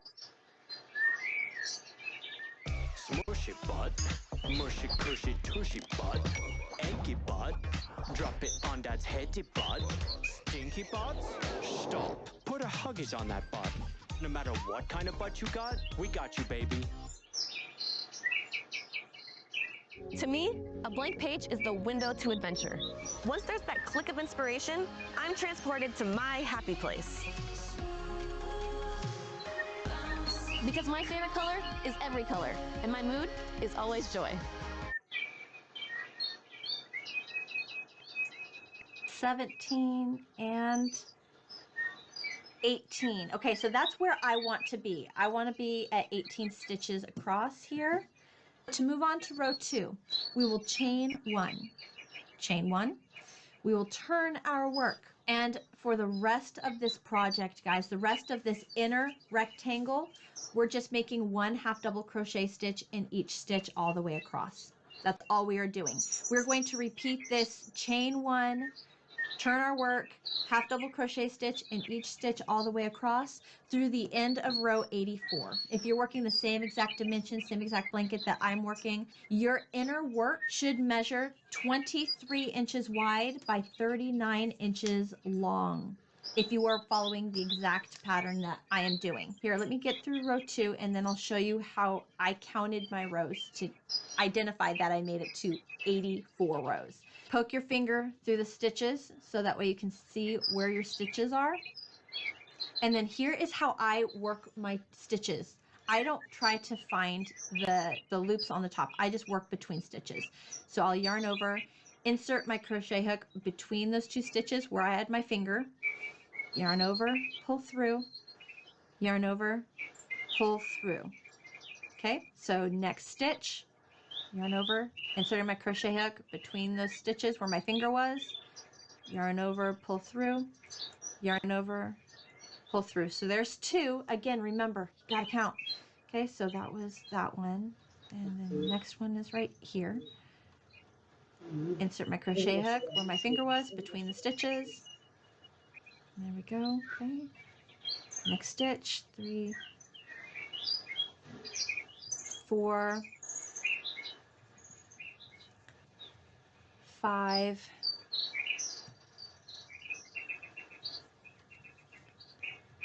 6, 17, and oh, great, 18.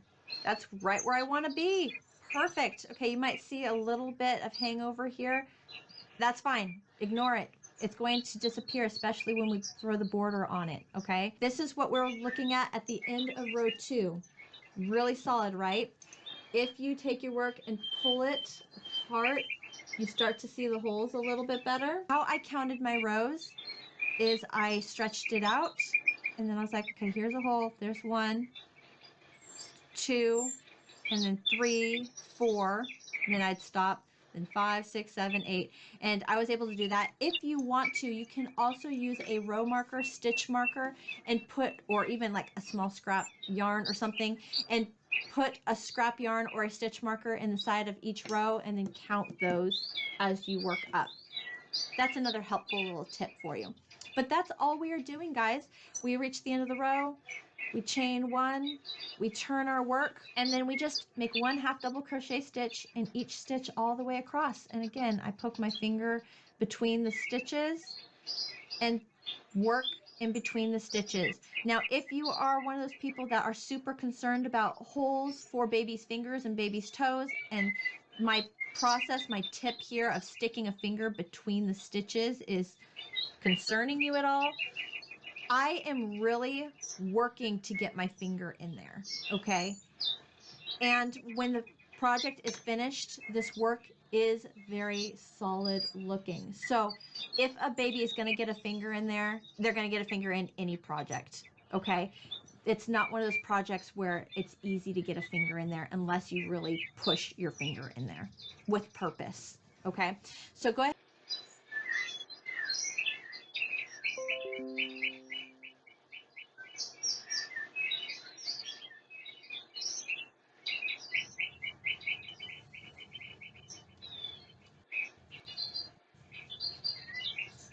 All right, I just thought of a very helpful tip that might help you out in the process of you making your blanket. So when you run out of yarn, let's say you used up a whole skein of yarn, how I transition into my next skein, my join, to connect more yarn to keep going in the project.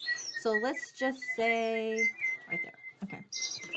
let's say that you're crocheting and you're running out of yarn and you are like, okay, I need to attach a new skein of yarn to the project. Here's what I do. I will take the yarn that is attached to my project and I'll have it run that direction.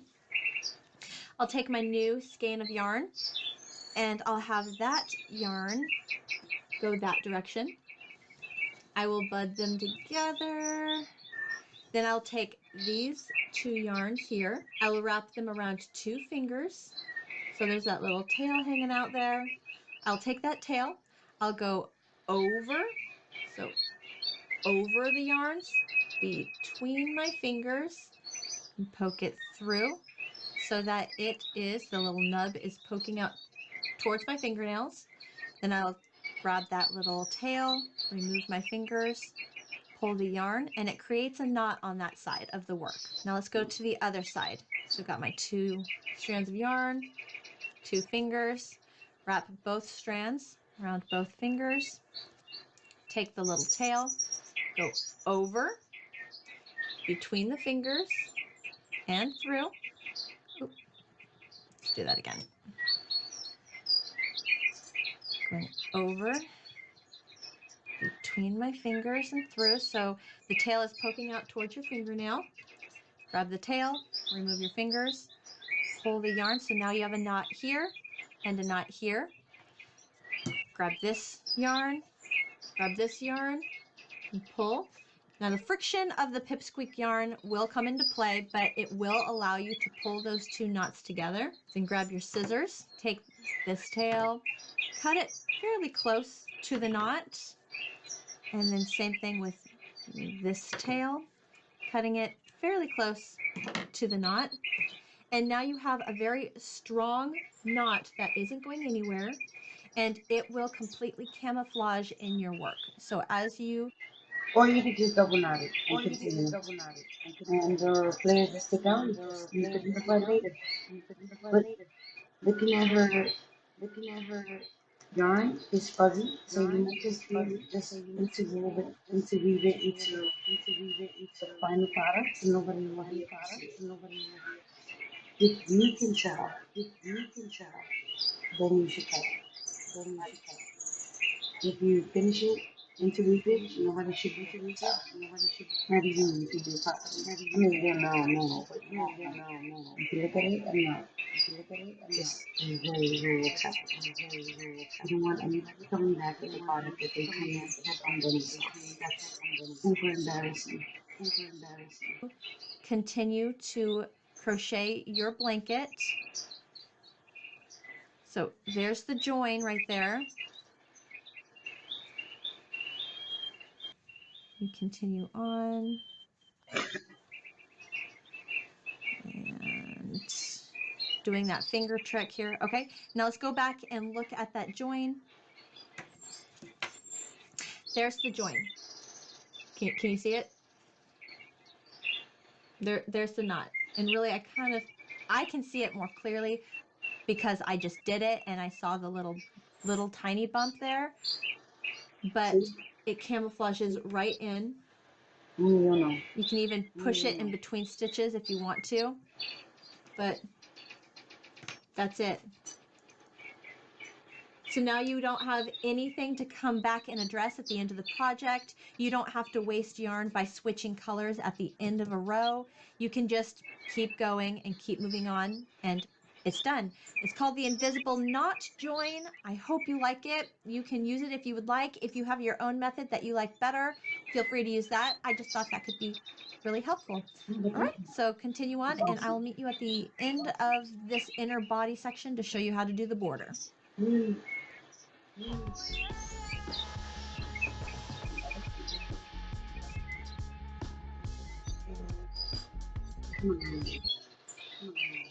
All right, so let's pretend that we have just finished our blanket. Last stitch here. This is what we're looking at. Let's go ahead and cut off enough of a tail for us to weave in our ends at the end of the project. Then we will yarn over, pull that yarn through the loop on our crochet hook, pull tight to seal off or tie off that project, and let's move on to the border. So we're going to go ahead and flip our blanket so that way the tail that we just finished is on the same side we're about to begin. Let's grab the color that you're going to use for your border. Start with a long enough tail for us to weave in our ends at the end of the project. Slip knot, attaching our crochet hook. Perfect. Okay, so to attach the new color of yarn, we're going to slip stitch into the first chain here, or first stitch. So slip stitch. And that just attaches the new color. Then we will chain one. And for row 1 of our border, we're going to make 1 half double crochet stitch in each stitch all the way across like we did before. So even in that first stitch I just slip stitched into, I'm going to make a half double crochet stitch. And then in the next stitch, half double crochet. Okay, go ahead and make your way all the way across the top of the blanket, and I will meet you in corner number 1 to show you how we will work that corner and then move on to working the side of our blanket.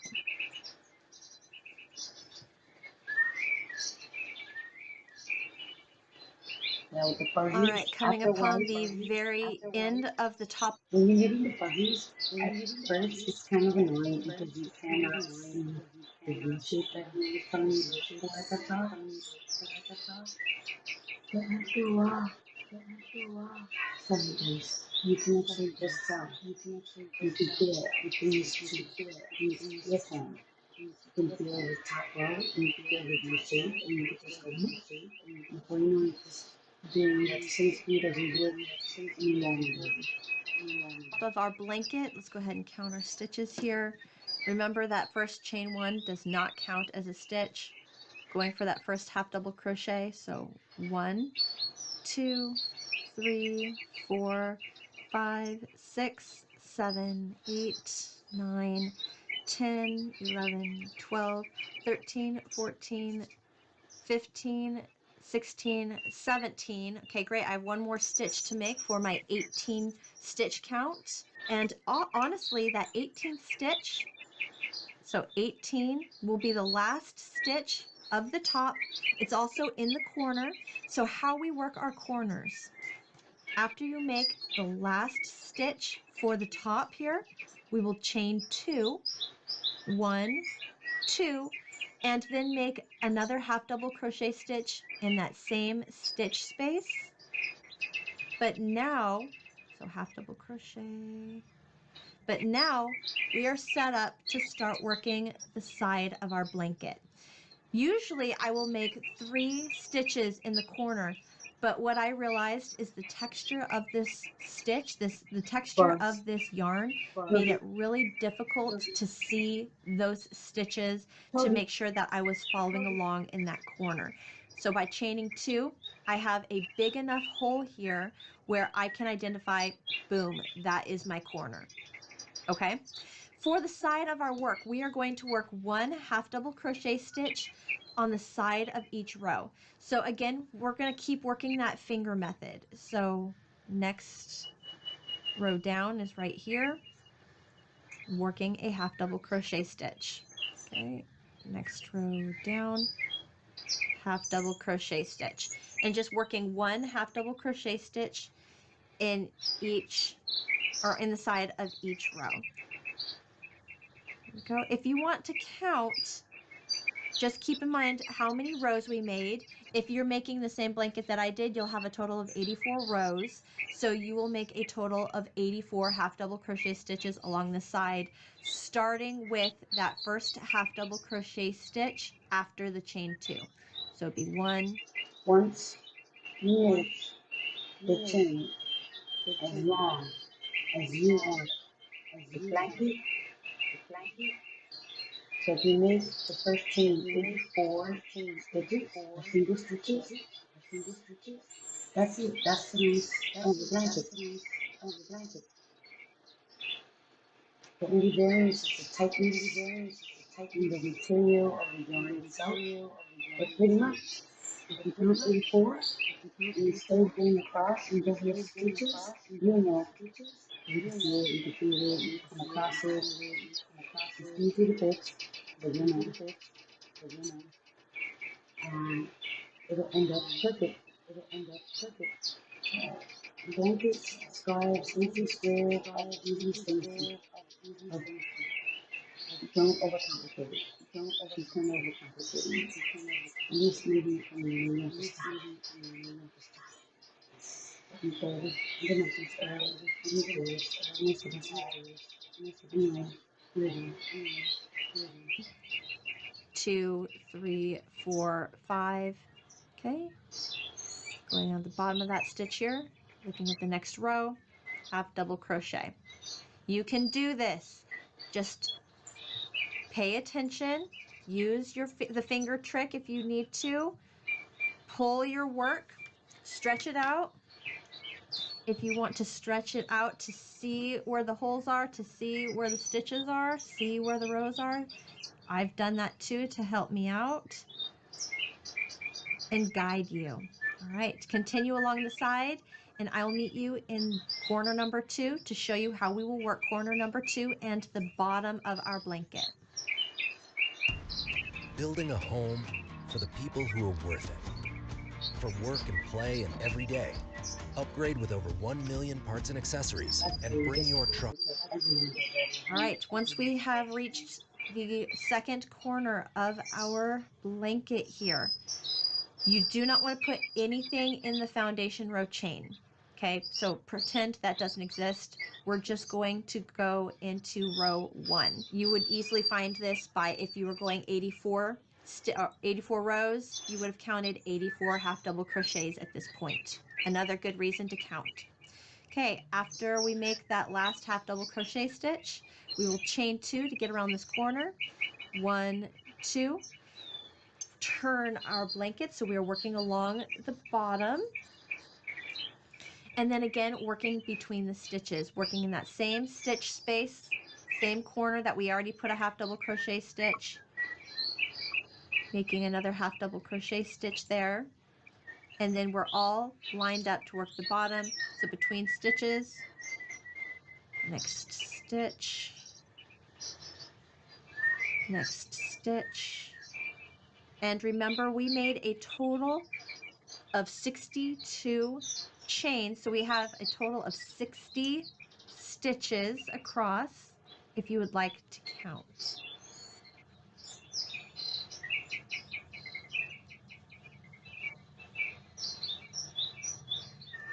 Last stitch and then entering corner number 3.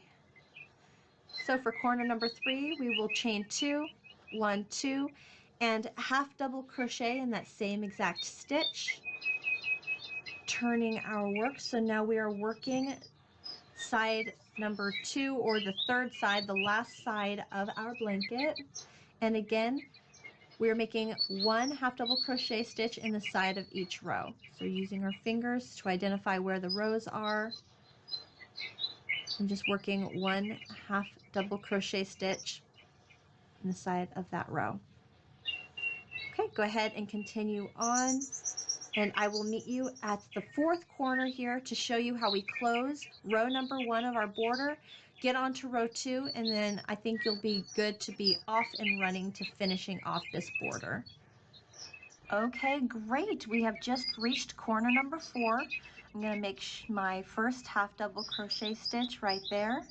What you will notice is in corner number 4, there is already a half double crochet stitch in that corner before we even reach it. And that half double crochet stitch was actually the very first half double crochet stitch for this entire round 1 of the border. So when it comes to the 4th corner for round 1, all we have to do to satisfy the requirements of this corner is half double crochet, chain 2, and then slip stitch into the top of that first half double crochet stitch, or really just put your finger there and slip stitch into that first stitch to close round 1. And here is what we are looking at. What you will notice for the rest of the border is that we are going to be making 1 half double crochet stitch in each stitch all the way around. The sides are going to be significantly easier to work now because there's already a stitch that we can identify and work with. Every single corner we can identify because it has that chain 2, so it'll be very easy for us to figure out, oh, I've reached the corner, because you will have reached that chain 2 section. In each chain 2 section, you are going to half double crochet, chain 2, half double crochet. The only corner that will ever change, so you're going to repeat that row after row after row, the only corner that will ever change is corner number 4, because the yarn that we are adding to the project is going to continue to go straight this direction, but the corner of this blanket is going to angle this direction as we work. So there's going to be this gap space here where we are going to have to add a stitch every row that we grow, because every row we're going to continue to expand this way, which means there's going to be a bigger gap here before we can join our yarn and move on to the next row. Let me work 3 rows with you, give you an idea of how this will look, how it'll work, and then I will explain more of how you will add or continue this corner row after row after row in the pattern.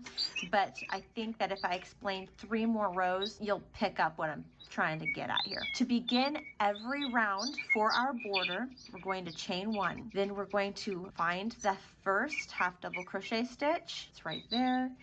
We're going to make 1 half double crochet stitch in each stitch across. So let's go ahead and continue, and I'll meet you in the first corner to show you us working that, and we're just kind of do a speed round here, go really fast to get to each corner. No matter what kind of butt you got, Huggies has more curves and an outstanding active fit. We got you, baby. Every Halloween, she copies me. But at Michael's, we can be. Okay, coming upon corner number 1, I just reached my chain 2 section. So in that chain 2 section, I'm going to half double crochet, chain 2, half double crochet. Perfect.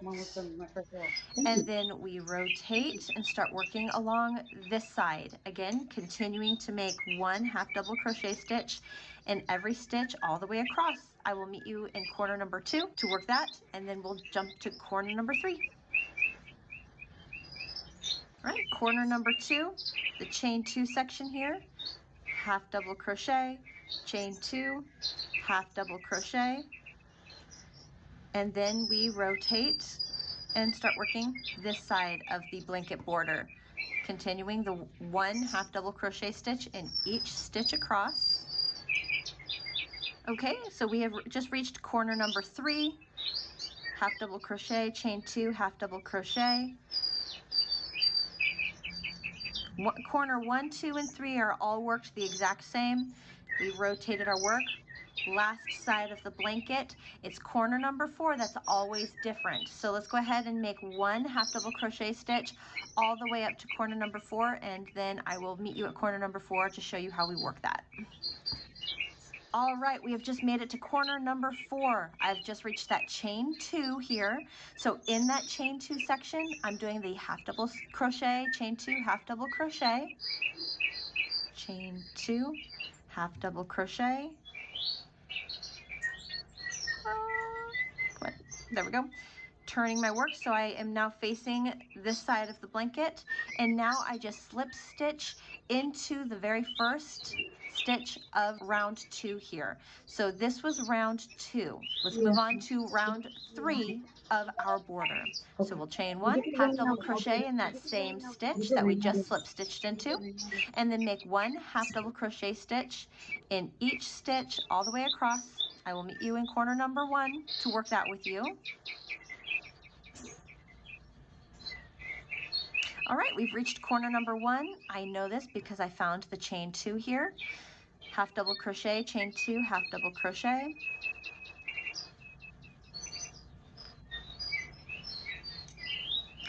And continuing, making 1 half double crochet stitch in each stitch across the next side. Perfect, made it to corner number 2 here. I know, because chain 2, half double crochet, chain 2, half double crochet. Great, made it to corner number 3, half double crochet, chain 2, half double crochet. Great, and then last side of the blanket border. All right, round 3, corner 4, we're going to find that chain 2. In that chain 2, we are going to half double crochet, chain 2, half double crochet,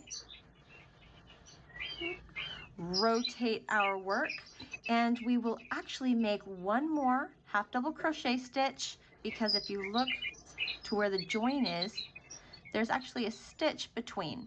So in round 3, corner 4, right after we do the half double crochet, chain 2, half double crochet, we're going to make one more half double crochet stitch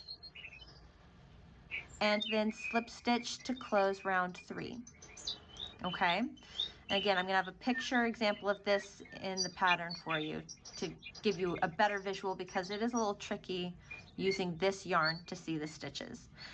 All right, round 4, last one I'm gonna do with you, because I think you'll pick up what to do after this. So round 4, chaining 1, making 1 half double crochet stitch in each stitch across. When you reach corner number 1, which you will identify by the chain 2, half double crochet, chain 2, half double crochet, go ahead and continue working this entire border all the way around, finding your chain 2s. If you need to stretch out your work to do so, it's helpful. And I will meet you in corner number 4 of round 4 to show you how we work this corner. All right, so I'll see you very soon.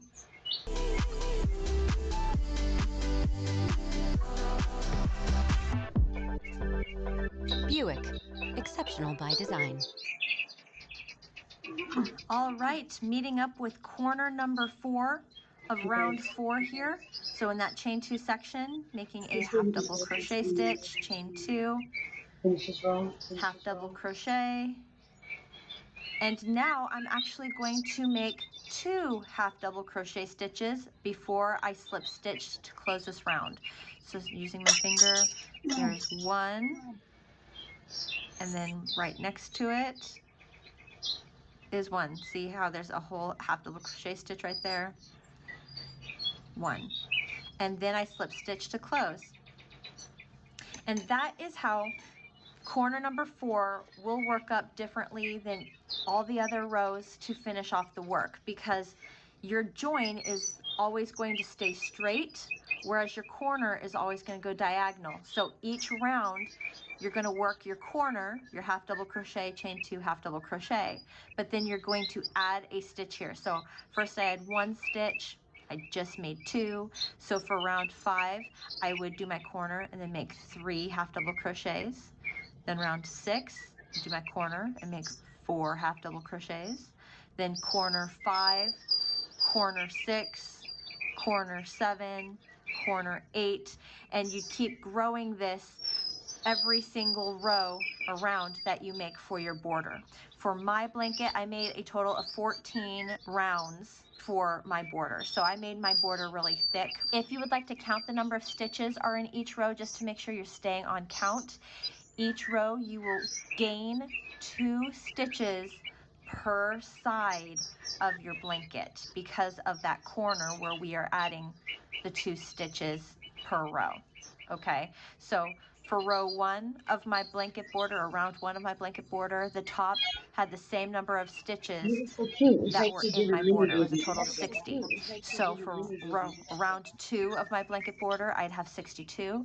Then round 3 of my blanket border, I would have 64. And you get it. So 62, 64, 66, 68, 70, and you just grow 2 stitches each round of your blanket border. Hopefully that helps. Hopefully it's not too much information. I really hope that you give this Pipsqueak yarn a try, even if your corners, if you're noticing that your corners are bunching up a little bit.